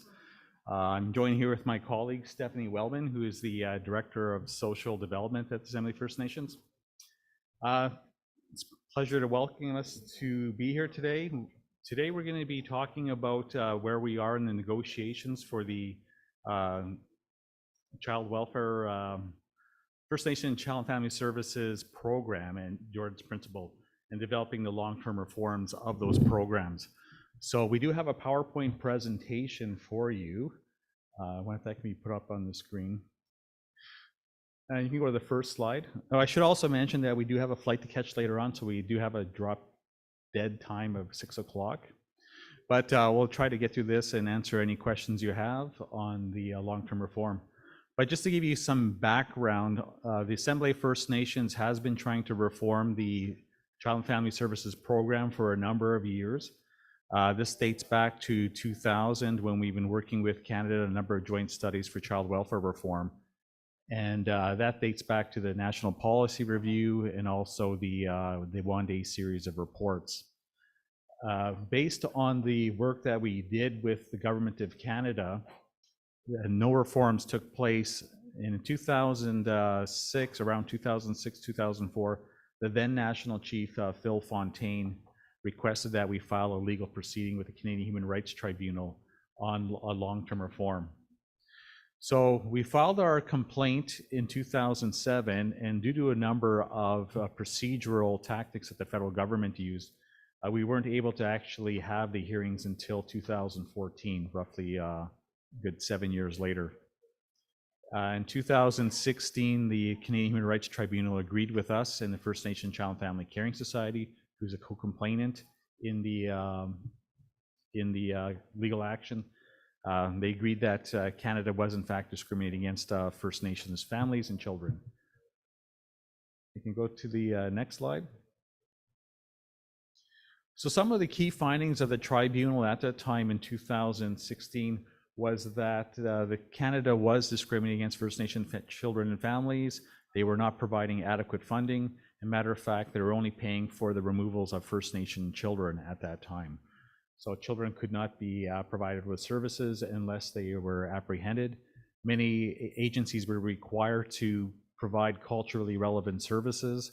However, they weren't funded to actually provide those services by the federal government. And lastly, Jordan's principle was so narrowly defined that even Jordan River Anderson himself would not qualify for Jordan's principle under the definition that the federal government was using. Next slide. One of the key findings of the tribunal was really the discovery of this perverse incentive.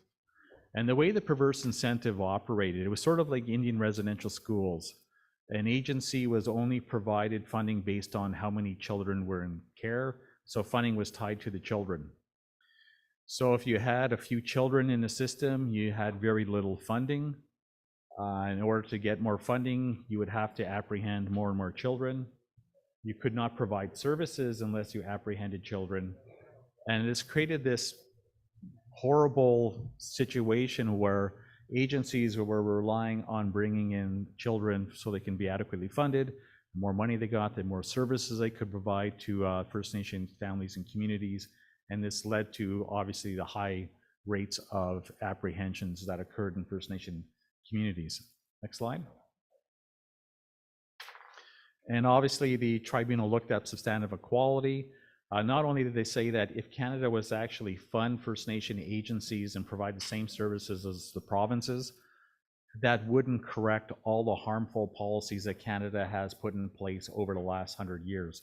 The Indian residential schools, the 60 scoop, day schools, all the rest of those things. So they basically said that not only you have to provide equal service, but you have to provide more money so that we can begin to overcome all those bad racist policies. Next slide. So we have a number of goals for long-term reforms that we can get into, but essentially in developing reforms to the program and changing the program from this point on, we have a number of things that we're looking at. Obviously, we want to provide funding to agencies based on needs, rather than this funding formula that's based, how many children are in care, looking at the needs of the First Nations children, families, and ensure that those funding is there, and also that the services that are required are provided to those children. And also we're looking at providing funding for youth in care, or what we call post-majority services. Much like you find in orphanages, once a child turns 18 years old, or 19, depending which jurisdiction you're in, they basically said, you're an adult now, you're on your own, and they sort of push them to the curb. A lot of people, of course, fell through the cracks. There are a lot of gaps in services, and many of these young people had difficulties transitioning into adulthood. So we're looking at providing services for those individuals.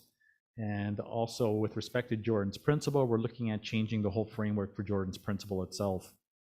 So for Jordan's principle right now, the way it works is if someone needs a service, they would apply to the federal government to access those services or have someone pay for it. In some cases, parents would pay for the service themselves and seek reimbursement. Since we're reforming the program, we're saying, is it possible that First Nations can get money up front? As an example, say for instance, Jordan's principal budget is $100 million. We're asking Canada, could you actually provide 80% of that $100 million to the First Nations up front at the beginning of every year? And that way First Nations children family can actually go to the First Nation band office to seek a Jordan's principle type of service, and it would be paid for by the First Nation. They'll have the money up front. Is that a better way of doing Jordan's principle as opposed to the current model where people have to go to the federal government? So we are looking at fundamental changes with respect to the services and programs that are being offered under the program itself. And last of all, of course, we're looking at substantive equality.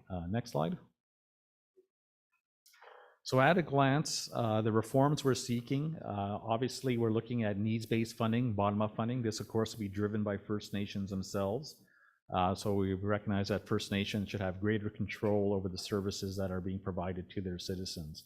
And it should be based on need. In Canada, it should be funding based on need, as opposed to looking after their own financial interests.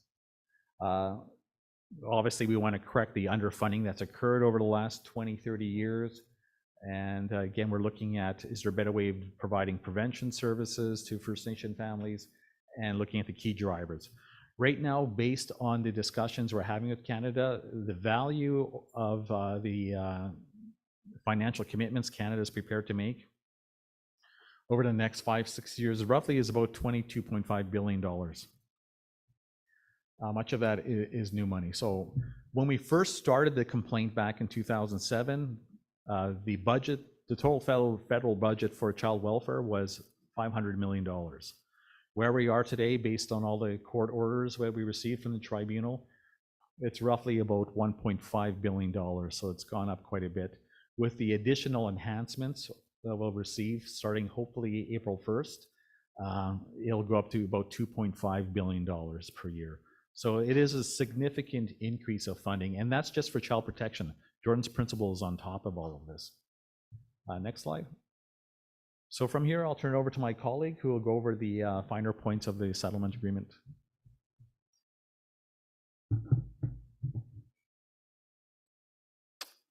Hi everyone. I'm Stephanie Wellman. I'm the Director of Social Development at the Assembly of First Nations.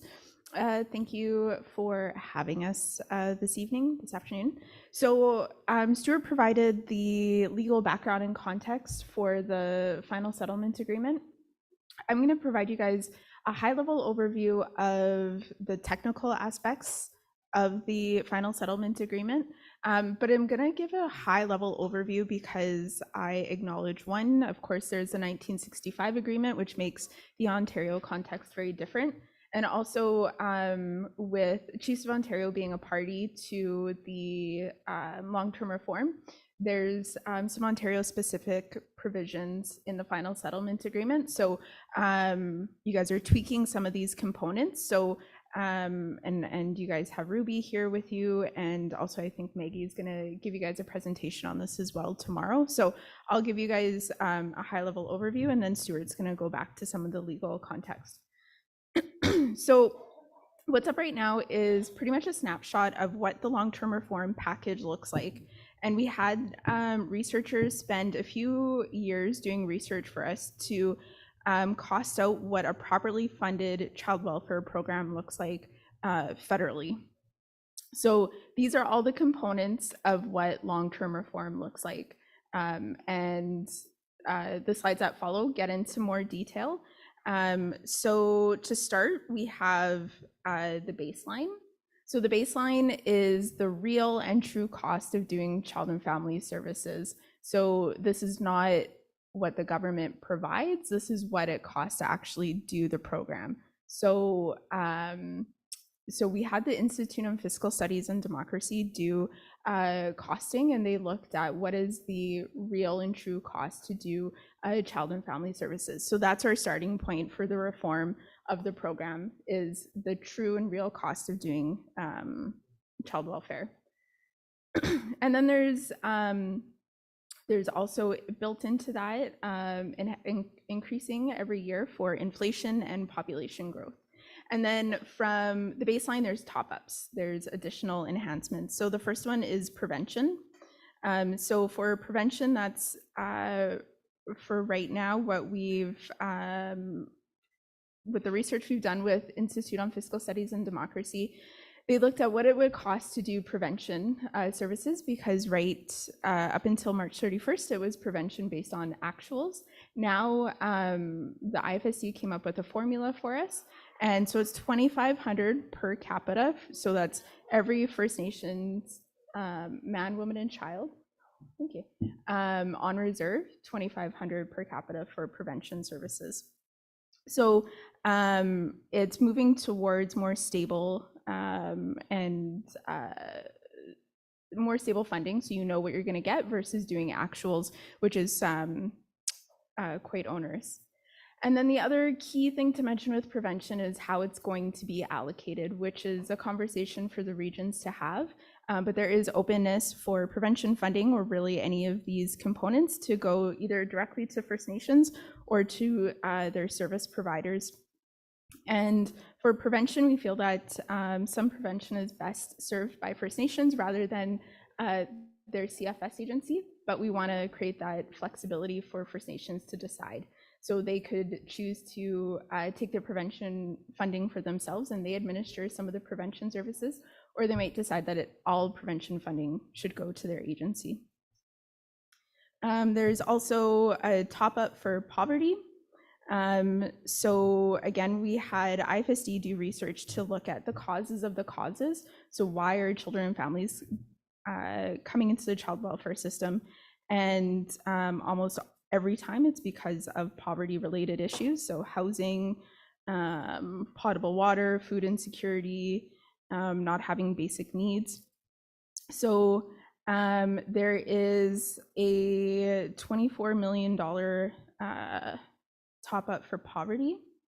And again, this is also a key thing with this one is also the allocation as well. We also feel that poverty funding should go to First Nations versus agencies because, again, some of these addressing poverty related issues can oftentimes be better suited by the First Nation rather than having to necessarily open up a child welfare case. Another top up is on remoteness. So that is knowing that one of the key drivers for child welfare is cost related to remoteness. So through this process, the National Association of Remote Communities was established. I'm sure you guys are very familiar with that. So work is underway on coming up with a remoteness formula for the reformed funding model. There is also a 5% top up on the baseline for results. So IFSC created what's called a Measuring to Thrive framework, and it's essentially a new way of looking at the program. So rather than looking at the number of children in care and determining funding based on the number of children in care, looking at the well-being of communities and children, so looking at their well-being and measuring that rather than the number of children in care. And then also the way that the government reports to Parliament on this program as well is about community and family well-being rather than the number of children in care, because the number of children in care isn't telling us how communities are doing as a standalone. So there's a 5% top up on top of the baseline for that. And then there's also a top up for IT because you need the IT equipment to be able to actually do new ways of measuring and tracking the program and community well-being. So there's also a top up for IT. So that would be hardware, software, all that stuff for information technology. This is not a top up, but it's a component of the long-term reform package, which is the First Nation Representative Services. Don't need to tell you guys what that's about. We took a lot of lessons learned from the band rep services. So now that is national. So we're taking a lot of lessons learned from Ontario. And just a note on the bottom there that it says this is outside of Ontario. There's a 283 per capita amount for the First Nation Representative Services. So we're really learning from you guys about how that service rolled out and how we can share that with First Nations across the country. There's also a top up for emergency funding, and that's 2% of the baseline. And that's just for emergency situations that impact the delivery of child and family services. Of course, a big one being COVID, but being ready for those unanticipated events. There's also a top up for capital. There was a great capital order that we had through CHRT 41, but we are looking at a more permanent funding structure that's for both maintenance of existing capital and also recapitalization to replace and fill unmet capital needs. Because that we know since the program was launched in '91, there's really been no funding for major capital, and there's significant gaps with that. So there's also a top up for capital. This is not a top up, but it is a component of long-term reform, and that's the post-majority support services. So this is part of the immediate measures that the tribunal ruled on. And so this is supporting young people aging out of the program up until they're 26. And so right now it's available for anyone up until Right now, it's March 31st, 2024 for actuals, and then eventually we're going to move into a formula-based approach. But these services are available now. And then for long-term reform, lastly, Jordan's Principle is also part of this approach as well. So it's more so the long-term implementation of Jordan's Principle and looking at what First Nations want for how they want to implement Jordan's Principle. And we do have a mandate from Chiefs and Assembly to look at greater First Nations determination of Jordan's Principle. So that could mean First Nations administering Jordan's Principle, perhaps determining requests, or maybe just doing administration of payments. But the government is very open to hearing how First Nations want to implement Jordan's Principle at a regional level. And I'll turn it back to Stuart for more legal stuff. Thank you, Stephanie. You can go to the next slide. Oh, the green button. So the legal process, as I mentioned, a lot of this has, for long-term reform in any event, has commenced by way of the Canadian Human Rights Tribunal process. So we do have the final order by the I shouldn't say final. We do have an order by the tribunal that Canada is to reform its First Nation Child and Family Services program, and also the definition of Jordan's Principle. So over the last number of years, we've been working on that. And so far, we've been implementing a number of consent orders or interim orders by the tribunal. We don't have a final order yet, so we're looking at the settlement agreements, looking at providing those mechanisms for the full-scale reform, including the whole suite of reforms that we're seeking. And that, in the end, will be put forward to the tribunal for approval. But as we have on the screen here, in December of last year, the parties to this litigation signed an agreement in principle that outlined the broad parameters of the final settlement discussions. We also have a consent order that we filed, and you may know that this year you might have gotten funding for prevention services. That was provided to First Nations and agencies based on an 80-20 split. That is a result of the consent order. And basically, there are some reforms that you're being funded for now, prevention being one of them, post-majority care, and other services. And at that time, Canada was saying that all these reforms and funding of the reforms would be predicated on us signing a final settlement agreement. The AFN basically told Canada, why are you waiting for a final settlement agreement when First Nations families and children can benefit from these programs now? And so Canada, in the end, agreed. We had the party discussions with all the parties, and we came up with a consent order on an interim basis that Canada would fund certain things. Prevention being one of them, so that money has been rolling out. It'll continue next year. Post-majority care is another one that is being provided funding. Some of these orders do have an expiry date. For instance, post-majority care does expire March 31st, 2023, so the end of this fiscal year. We have commitments from Canada that they will continue funding that, but that's not going to be pursuant to any tribunal order. That would be pursuant to our discussions and their commitments made to First Nations and the parties at the table. So I don't want to give everyone the impression that all this money and all these reforms are going to take place. It's all still predicated on us coming up to and negotiating a final settlement agreement.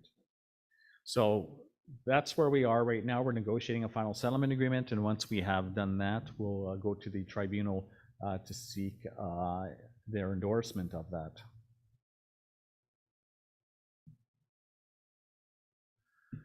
So as I mentioned, since we're reforming a program itself, is there other things we can reform to make services better? And this is one of the AFN's proposals. It's not endorsed by any other party.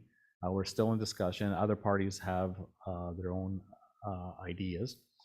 But right now, what we have as far as child welfare services is that agencies are accountable and report to the federal government with respect to the services they provide and the reimbursement of those services.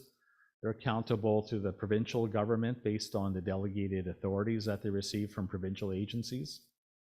And lastly, in some areas in Canada, you have First Nation chiefs are board members of those agencies, and other areas, they have other people. So that's sort of what you have there. So what you have is agencies themselves are kind of standalone organizations with some accountabilities, but they're still able to operate very independently of First Nations. In many parts of Canada, there's very good relationships between agencies and their First Nations. In other parts of Canada, there's a very adverse relationship, and they behave just like child welfare services, like the provincial ones. They come into a community, they say, we're taking these kids, and they take them and they leave. There is a broad spectrum. So there is good relationships, there's bad relationships. But really what we're looking at, and what the AFN's proposing is, can we look at the whole governance system? Why is it that when the federal government creates an organization, they're accountable to the federal government? When the provincial government creates an organization or an agency, that agency is accountable to the provincial government. However, when First Nation governments create agencies, those agencies are not fully accountable to First Nations. It just doesn't make sense. It's not part of the democratic process. It's not part of good governance. And it really is vestiges of this colonial control that the federal government and provincial governments want on First Nation people. They don't trust us as far as making our own laws and providing our own services. So we're at a point now where Canada is agreeable to changing that accountability structure. And they're saying that, you know, rather than having agencies send us the bills and be accountable to us for the services they provide, we're fine with just receiving a financial audited statement at the end of the year, and that's it. And that all the accountabilities can flow to the First Nations.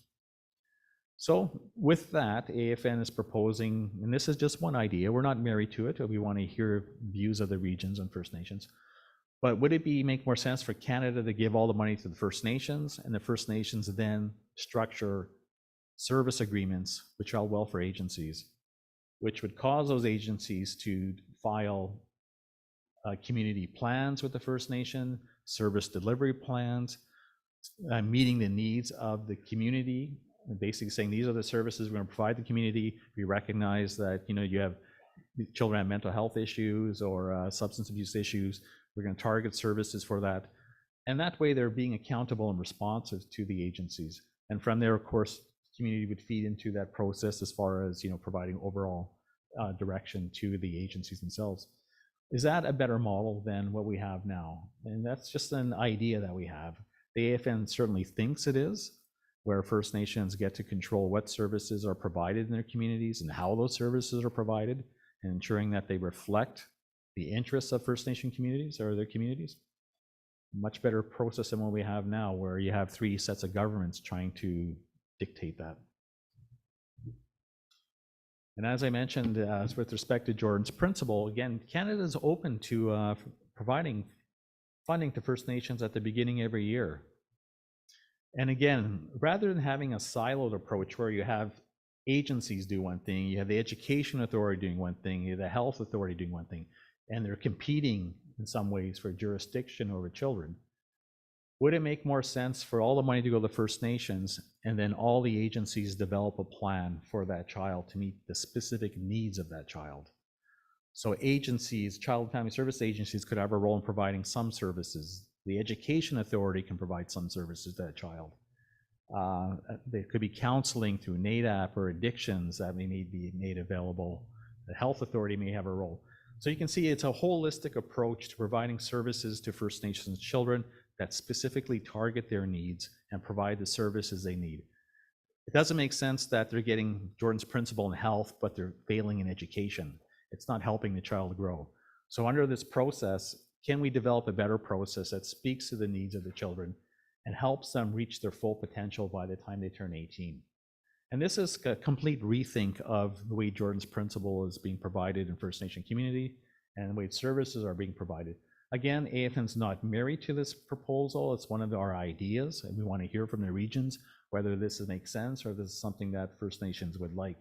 But again, we have sort of broad discretion on the types of reforms we're seeking, and we do want to hear your views on that and get your instructions so we can feed that into the final settlement agreement and move forward on it.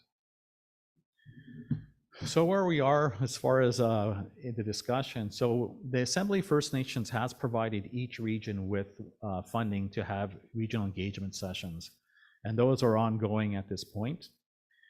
We received a resolution from the BC Assembly of First Nations asking the AFN to follow FPIC standards, free, prior, informed consent. To us, that makes sense when it comes to long-term reform. These are your children, these are your communities. And it makes sense that First Nations drive this process, not the 5 parties at the negotiating table. Clearly, the reformed CFS program has to be responsive and reflect the needs of First Nation communities. So we are going out, the AFN is going out nationally as well. We're going to each region to have these discussions. We'll be happy to come back to have those continued discussions in the new year. We would have liked to provide you with a copy of the final settlement agreement as is. I mean, we're still negotiating it. That way you can see what terms are in there, but we've sort of given you a high-level view of it. We haven't received the consent of all the parties yet to actually provide you with the settlement agreement. The settlement agreement itself is under settlement privilege. So we are working with the parties to sort of have everyone look at that. We can provide copies to our members, so we can definitely provide copies to the chiefs, but we are looking at doing that. Hopefully next week sometime we'll come to a more final decision on that. As I said, so once we get the regional engagement reports from every region, once we finalize our discussions, the AFN will look at that, we'll incorporate that into a final settlement agreement, and then we'll of course continue negotiating with the parties. And we want to ensure that the suite of reforms reflect the needs of First Nation communities and your wishes. So once a final settlement agreement's done, we will have a special Chiefs Assembly at the AFN. We'll present the First Nations in Assembly with a copy of the final copy of the settlement agreement, and we'll seek the Assembly's approval and ratification of it. And from there, we'll go to the Canadian Human Rights Tribunal to get them to approve it and have a final order. One thing that we are working on, we're trying to end the tribunal's jurisdiction as well. Right now, there's a number of reasons for that, but right now we go to the tribunal for everything. So once we have a final settlement agreement, rather than having the tribunal completely seize of the matter and completely overseeing the implementation of the settlement agreement, we feel that it's more appropriate that we have a binding dispute resolution process. And there's going to be 2 tracks to this process. The first track is on implementation and interpretation of the settlement agreement. That would be for parties to the settlement agreement to have the discussions. It'll be through binding arbitration. And what we found in the Indian Residential School Settlement Agreement, even though we had a final settlement agreement, we spent about 8 years in court negotiating and arguing about what the clauses mean, how they were interpreted. Some of our discussions at the Indian Residential School Settlement Agreement was so ridiculous that we had to argue with Canada whether all means all. It was that bad. So we want to develop a better process, and the dispute resolution process itself would lend itself to that. Secondly, the second track will be made available to First Nations, agencies, and individuals to seek binding arbitration or adjudication with Canada. For instance, right now, if a family is denied a Jordan's Principle application, their only recourse is to file a judicial review with the Federal Court of Canada, which is expensive, it's time-consuming. By the time the court proceedings are over, you may be looking at 1 year or 2 years. By then, your child has been without services for that amount of time. Under the proposal that we're working with, that family could actually go to the binding arbitrators, seek binding arbitration, and ask an adjudicator to make a binding ruling. And if the adjudicator says, yes, you're entitled to that service, under Jordan's Principle, Canada will have to pay for that service. You won't need lawyers, or you shouldn't need lawyers. It'll be very streamlined process, but it's also available for First Nations. For instance, if a First Nation feels they're not getting enough prevention funding, they would go to binding arbitration as well. Same thing with agencies. So that's sort of what we're looking at doing with respect to the final settlement agreement. We do have some regional budgets. I'll get Stephanie to go into that, but just to give you sort of where we are at this process. So as you're probably aware, the AFN negotiated a compensation package that we brought before the tribunal. The tribunal did reject that compensation package. And the compensation package itself was meant to settle all litigation for compensation under the class action and also the tribunal process. The Assembly First Nations was the only party in the Canadian Human Rights Tribunal to ask for compensation to be paid to individuals. Our friends, the First Nation Child and Family Caring Society, wanted compensation to be paid into a trust fund that would be provided services to individuals across Canada. We obviously argued against that. The Assembly First Nations stated at the time that children and families were directly discriminated against, they should get compensation. The tribunal agreed with the Assembly First Nations, and we were able to get a compensation order based on the AFN's arguments.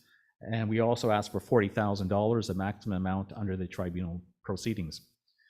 So when we developed the compensation settlement agreement that would address compensation for both the tribunal and the federal class action, what we were looking at doing is trying to provide additional enhancements. $40,000 to us doesn't cut it for someone that's been apprehended for 18 years. Under the tribunal process, if you're apprehended for 1 day or if you're apprehended for 18 years, you get the same amount of money. So we were looking at making, building in a number of extra top-ups. But in any event, the tribunal did not accept our settlement agreement. Sorry, my phone's going off. So the tribunal basically said that we didn't meet all their orders in many respects. There were basically 4 deviations under what we were proposing and what the tribunal ordered. So basically the tribunal said that they're not going to amend their orders, they're not going to, they basically said they had no legal right to disentitle somebody from an award they were already granted. So where we are at this point is now that the tribunals has rejected the order, it does have an impact on long-term reform. And right now, the $40 billion that the AFN was able to secure for long-term reform and compensation is presently tied up in a Treasury Board authority. And that expires later this year. Under the agreement that we had basically until December 31st to negotiate a final settlement agreement on both compensation and long-term reform. Because the tribunal rejected the compensation order, part of that whole process was the end of tribunal's jurisdiction March 31st. Clearly, that's not going to happen now. The tribunal's jurisdiction will carry on. And so it basically means we won't be able to meet the requirements that Canada has provided or set for us under the current authorities. We have asked Canada to extend the authorities into the new fiscal year in order for us to secure that money. That money that extension has not been granted by the Prime Minister's office or the Central Authority at this time. So I would be lying to you to say that that $40 billion is secure for next year. It clearly is not. Some parts of that funding is available, but not all of it, and we stand to lose a considerable amount if those authorities are not extended. As I mentioned, many of the reforms that Stephanie discussed are predicated on a final settlement agreement. And again, if we can't reach a settlement agreement, then that funding will disappear as well. So I don't want to give you any illusions that everything is secure, everything is safe, because clearly it is not. There are inherent dangers now that we're sort of in. We're in sort of a gray land, a gray no man's zone right now, where we are trying to get clarity from Canada, get us the extension, give us time to finalize the settlement agreement, and then help us ensure that the new funding can start rolling out next year, starting April 1st or sometime shortly after April 1st. But that's sort of where we are. So we're still working with the current deadlines, and we're trying our best to continue moving the file forward. At this point, I know, Stephanie, if you want to jump into the budgets or no? Okay, so that's sort of where we are, and happy to answer any questions you have at this point. Like I mentioned, we will be happy to come back to Ontario. Obviously, we want to have a more fulsome discussion with First Nation leadership. Clearly, we want to get instructions from the First Nations in Ontario so we can implement their wishes into the final settlement agreement. And clearly, if Canada extends the time frame, we would be able to come back in January sometime or February. But again, we are looking at trying to finalize a settlement agreement in the near future in any event. And as Stephanie mentioned, Chiefs of Ontario is at the table. They're negotiating the 1965 component of it. We have our friends from NAN that's also negotiating various parts of the final settlement agreement with respect to remoteness. And obviously their input into the final settlement agreement is appreciated as well. So at that, we'll be happy to answer any questions you have. Thank you.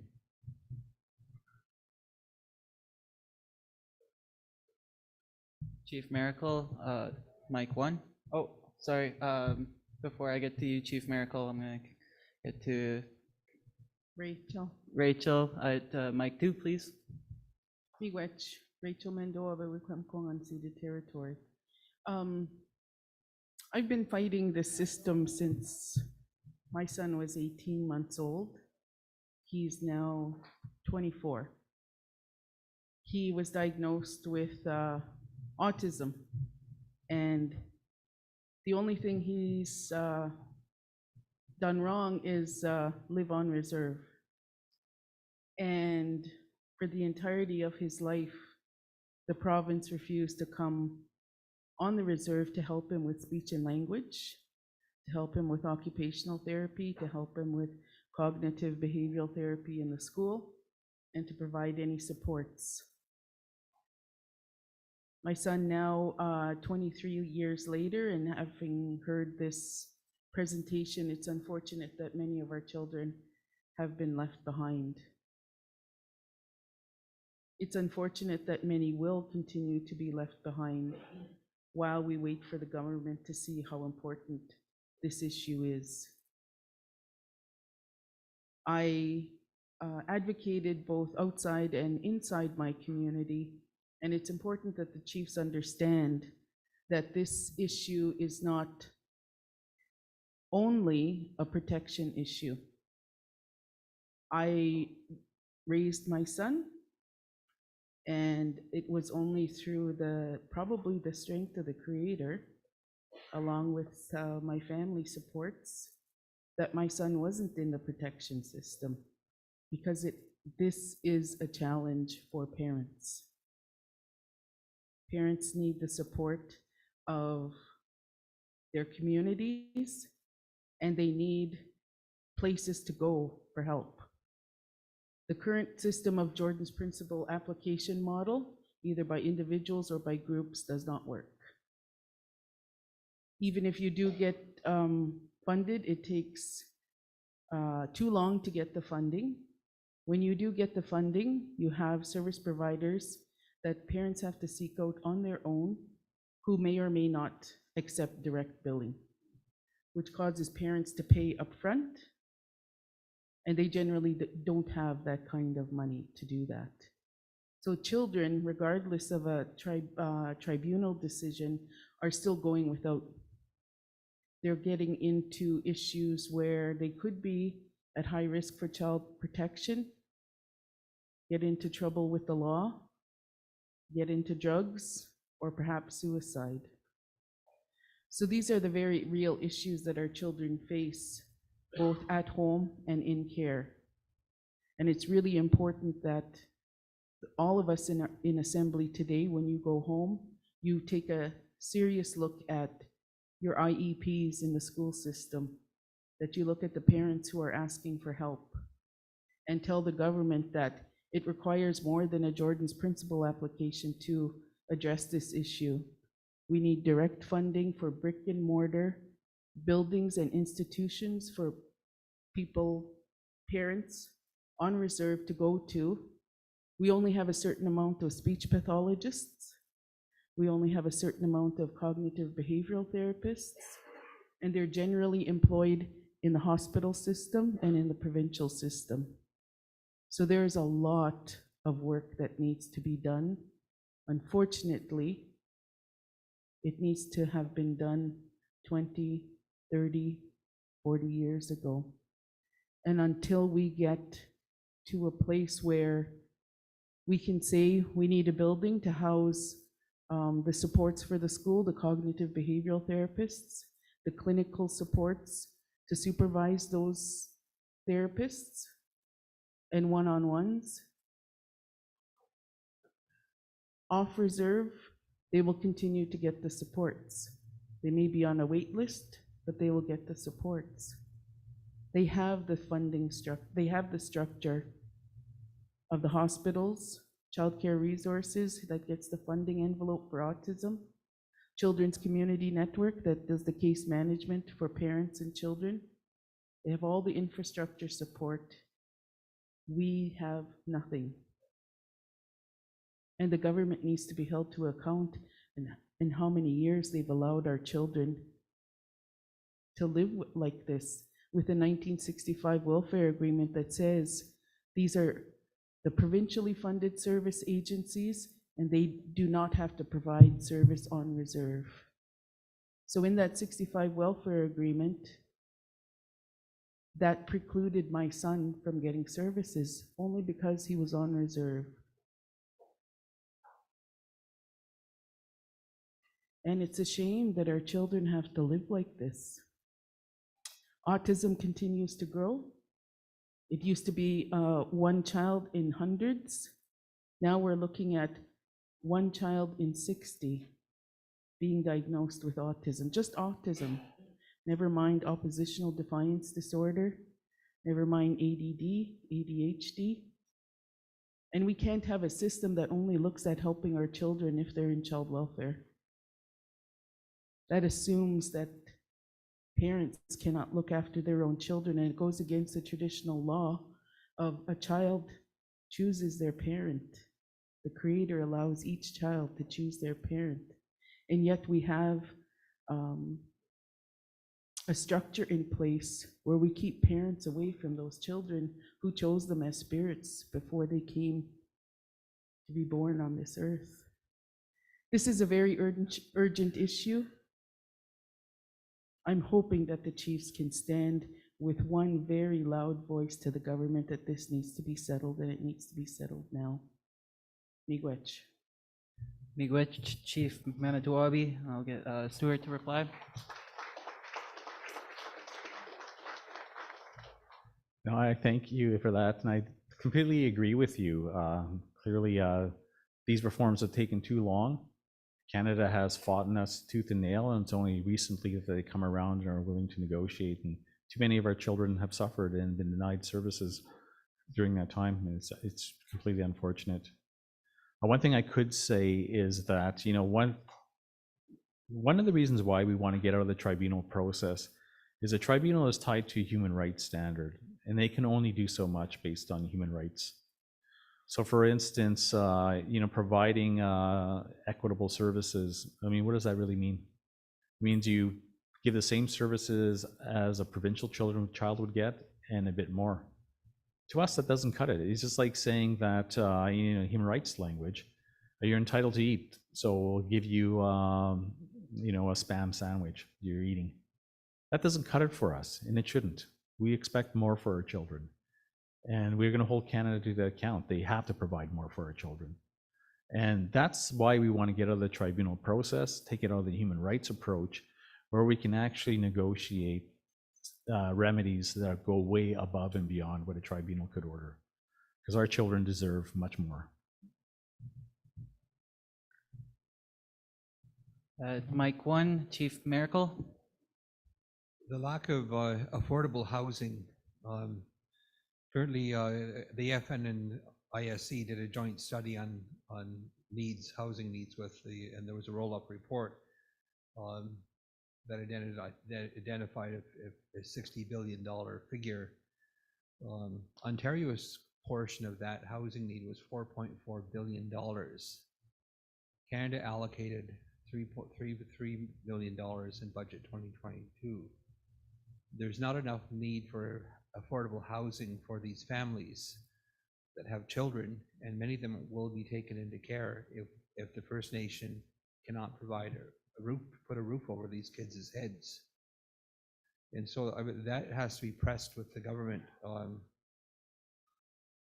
And otherwise, we're going to see, well, there might be legislation and there might be, the ability to govern if they don't have the resources to provide what the children need, like the food, the clothing, the shelter, the heating, to keep those children warm and nourished. Then we're going to see the same cycle of children taken into care that has been in the past. I didn't understand what I thought I heard you say, and of course it's getting late, maybe I'm getting tired, but I thought I heard you say that the tribunal said you can't really prevent somebody from getting something they're entitled to claim. I didn't understand why there would be that kind of conversation with the CHRT, if I heard it right. Yeah, I'd be happy to answer that. So under the settlement agreement, for instance, that we negotiated, so basically the tribunal ordered a number of things. It said every child that was apprehended is entitled to $40,000. Each parent is entitled to $40,000 for each child they were apprehended. So if you had 4 children and all of them were apprehended, you get 40 times 4 for the parent. What we did in the settlement agreement, because we wanted to give more money to the children, we were redirecting some of that money. So we capped what the parent would get at $60,000, and the children would get more based on all the additional enhancements that they would be entitled to, and there are a number of them. So that was one deviation, and basically the panel said, no, we said 40,000 per kid to each parent, you can't go below that. But so that was one of the deviations. The other deviation was, of course, the tribunal said the estates of deceased parents are entitled to the compensation. What we did, of course, we said that if you have to file an application to be entitled to compensation as a parent, children didn't matter, but for the parent, you'd have to file an application. And if you became deceased before you filed an application, your estate wouldn't be entitled to it. But again, what we were really doing is redirecting the money from those estates to pay children directly. Because once it goes into the estate itself, the money would be dispersed amongst however it is under a will or the Indian Act. And again, what we were trying to do is provide more money to the children, and we're just taking it from different pockets. So that's what the tribunal was saying. He said, we ordered compensation in these amounts. We're not going to disentitle those individuals from getting those amounts. So that's one of the reasons why they rejected the settlement agreement. So if the AFN said, we'll take whatever the CHRT will approve, can the money then flow at the end of December? Can the agreement be settled, or are there other issues? And it's just for on-reserve kids that were apprehended, right? Not from off-reserve. Yes and no. The tribunal there's a number of flaws in the tribunal's order which AFN tried to fix. So there are 3 criteria. So in order to receive compensation as a child, you'd have to be removed from your home, your family, and your First Nation community. So if you were placed in your community, you're not entitled to compensation. If you were placed on or off reserve with a family member, you're not entitled to compensation. It's only where you were taken away and put in a foster home with a stranger, basically away from your home, family, and community, that you would be entitled to compensation.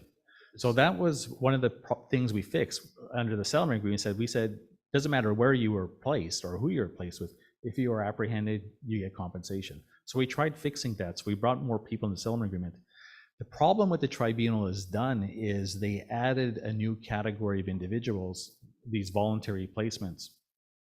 And the way it operates is that if a child welfare agency came to your house and said, we have concerns about your parenting, either you find a place for your child to stay or otherwise we're going to apprehend them, they would enter into these voluntary placement agreements with other individuals. The tribunal said that if you entered into voluntary placement, you're entitled to compensation. In that was kinship care, kith care, placing people with family, friends, that type of thing. So again, it creates this preferred class according to the AFN. So if you are apprehended under a court process and you're placed with a family member, you get nothing. If you are voluntarily placed by your parents with that same family member, you get compensation. So it really creates this unfairness in the way compensation is being provided to parents. You can have two children, for instance, one child placed on reserve, the other child placed off reserve with your sister or the child's auntie, and you do that voluntarily. The child that was taken away from the family through the court system gets nothing, and you get nothing as a parent for the kid. But for the voluntarily placed child, you get compensation as the parent, and the child will get compensation. It creates this unfairness that is so perverse that we do have issues with that.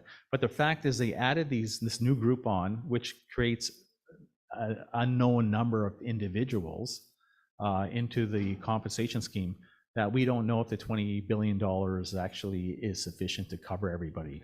So that's the problem why we can't pay compensation out at this point. So I guess the other question, is there more money needed than above the $40 billion? Is there enough money there to compensate everybody who's supposed to be compensated under the way the FN sees it?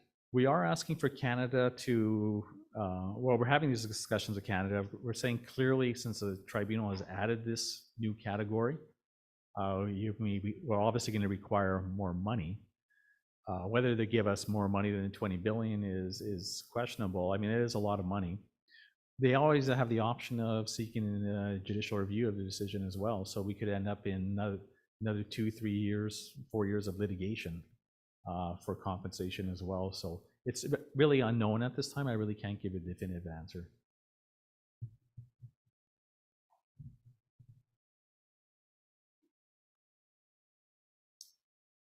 There are no more questions. I'd like to thank you. Me and my colleague do have to get to the airport, but it was a pleasure being here today. And as I mentioned, we'll be happy to come back at some point to have further discussions.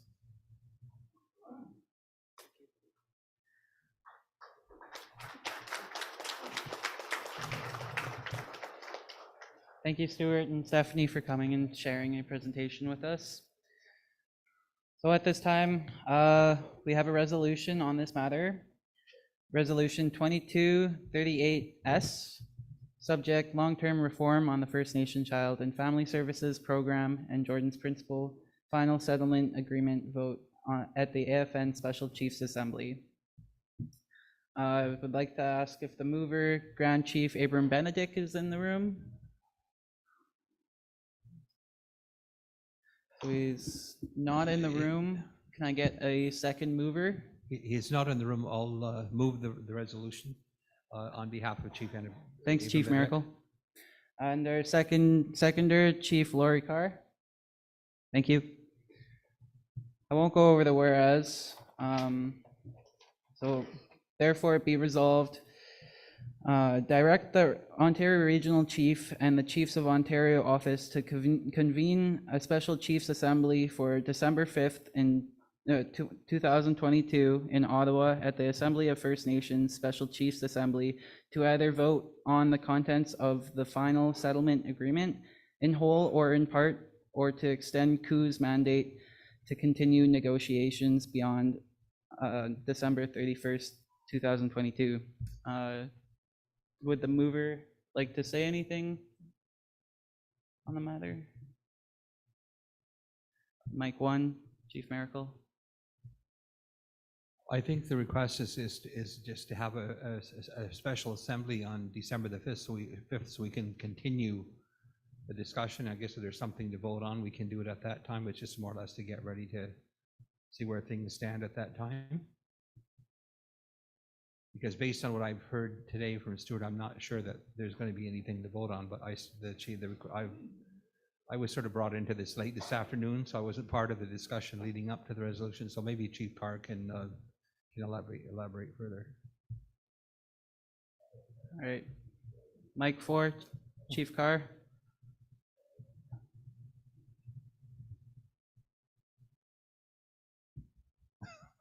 Yes, it is just to have a meeting at a assembly and or extend the deadline if it doesn't reset. Miigwech. So any questions? Any questions? Any questions? See anyone going with mics? Okay. Question's been called. Votes in favor?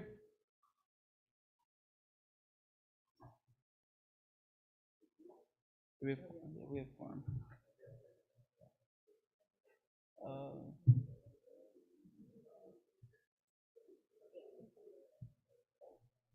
I did count them. So any opposition?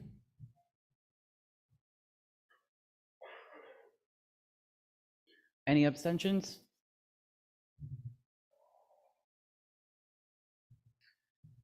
All right, motion's carried. Resolution's carried. Sorry. So next on our agenda, I'd like to remind you that the in-camera long-term reform child welfare negotiation session has been moved to tomorrow. So at this time, I would like to invite OFNYPC member Ariel Berwick come up and give the youth reflection. Thank you. Sego Sewagwego, Ariel Yunjet, Wataganagare. Hello, everybody. My name is Ariel Berwick, and I'm from Watson Mohawk Territory. Sorry, I look at you and you just look shocked. I promise I'll keep this short and sweet, as I know it's been a very long day for everyone. So I just kind of wanted to start off with a personal reflection. So lately, the world seems to be lurching from one crisis to another. We've experienced a global pandemic, dramatic changes to how we conduct our daily lives, as well as economic uncertainty. Then there are personal traumas that people are also dealing with, such as the loss of a loved one, declining health, and many more. For many of us, this is a time of unprecedented struggle and upheaval. While there's no way to avoid sorrow, adversity, or distress in life, there are always ways to help smooth the rough waters. I want to acknowledge all those participants in attendance who showed up despite their hardships. We are resilient beings. We cope with the loss, change, and trauma that have been inevitable parts of life even before these extraordinary times. Over the course of these 3 days, I hope healing has formed amongst this community of ourselves in this room today. I had the opportunity to attend many working groups from Monday to Tuesday, and I just want to acknowledge it was great to be in a safe space where all those were welcome to share and we felt comfortable with one another. And it was just a great experience and learning opportunity, and just to be part of each and every one of your lives for the opportunity that I was able to partake. In this morning's and afternoon's discussions, reflecting the attendance of the premiere, I felt a lot of passion, particularly political passion, coming from the participants in the room. It was at times very difficult to digest, but throughout all of the back and forth, most times when things get difficult, it's our youth that calm the most heated of the discussions. Also to remember, we youth are not the leaders of tomorrow, but rather the leaders of today. One takeaway for me is the importance of unity and standing as one, which was represented well by not just our youth and elders in the room, but all those in attendance today. Niawa, thank you so much for allowing me to have this opportunity to reflect on today's discussion. I'm wishing everyone health and happiness. Niawa, thank you.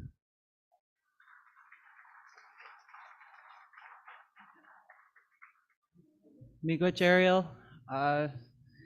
Next we have our elder reflection, and if I could get Barney Baptiste up here.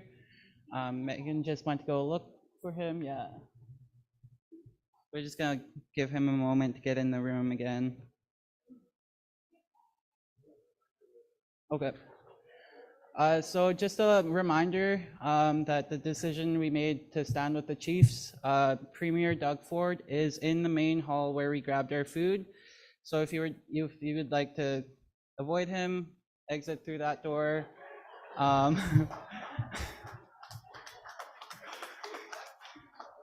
Yeah, but he's out wandering in the main area. Just a heads up. He was just in here.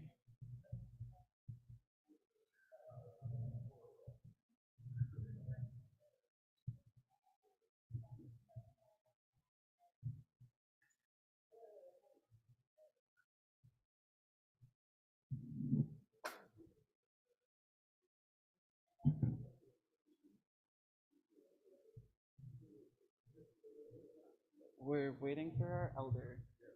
Yeah.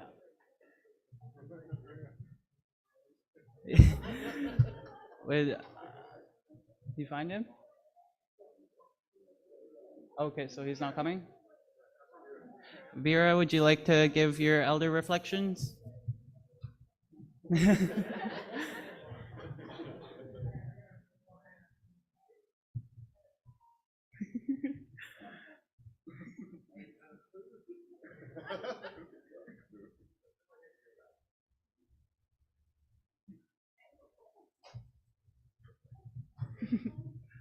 All right, thank you, Vera.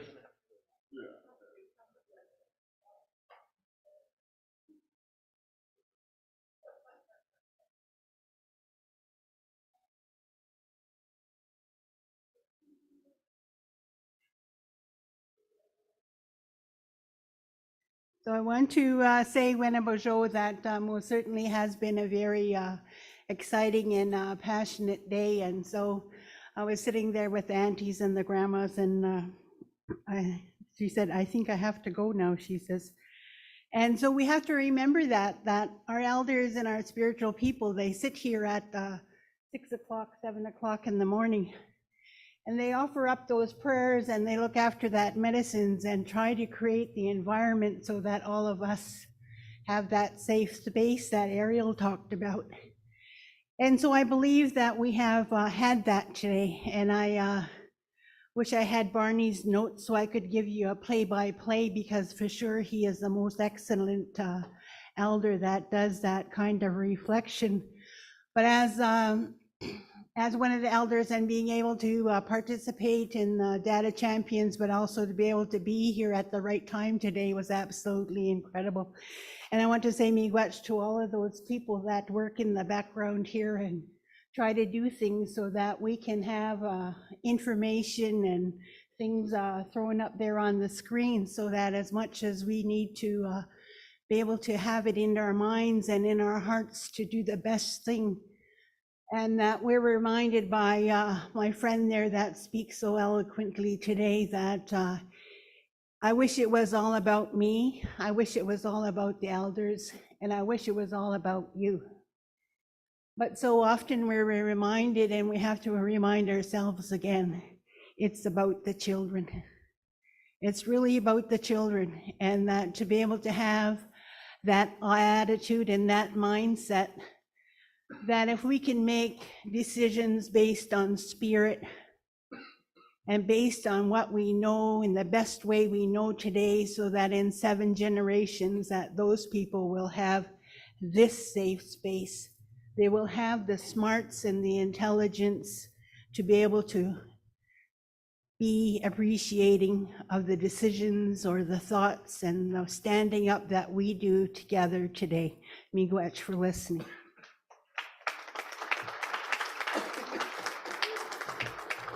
Miigwech, Vera. And so that wraps up our day. I'd like to remind you that tomorrow we'll be meeting back here at 8:30. We'll be starting, sunrise ceremony starts at 6. Is there any more announcements? Have a good evening.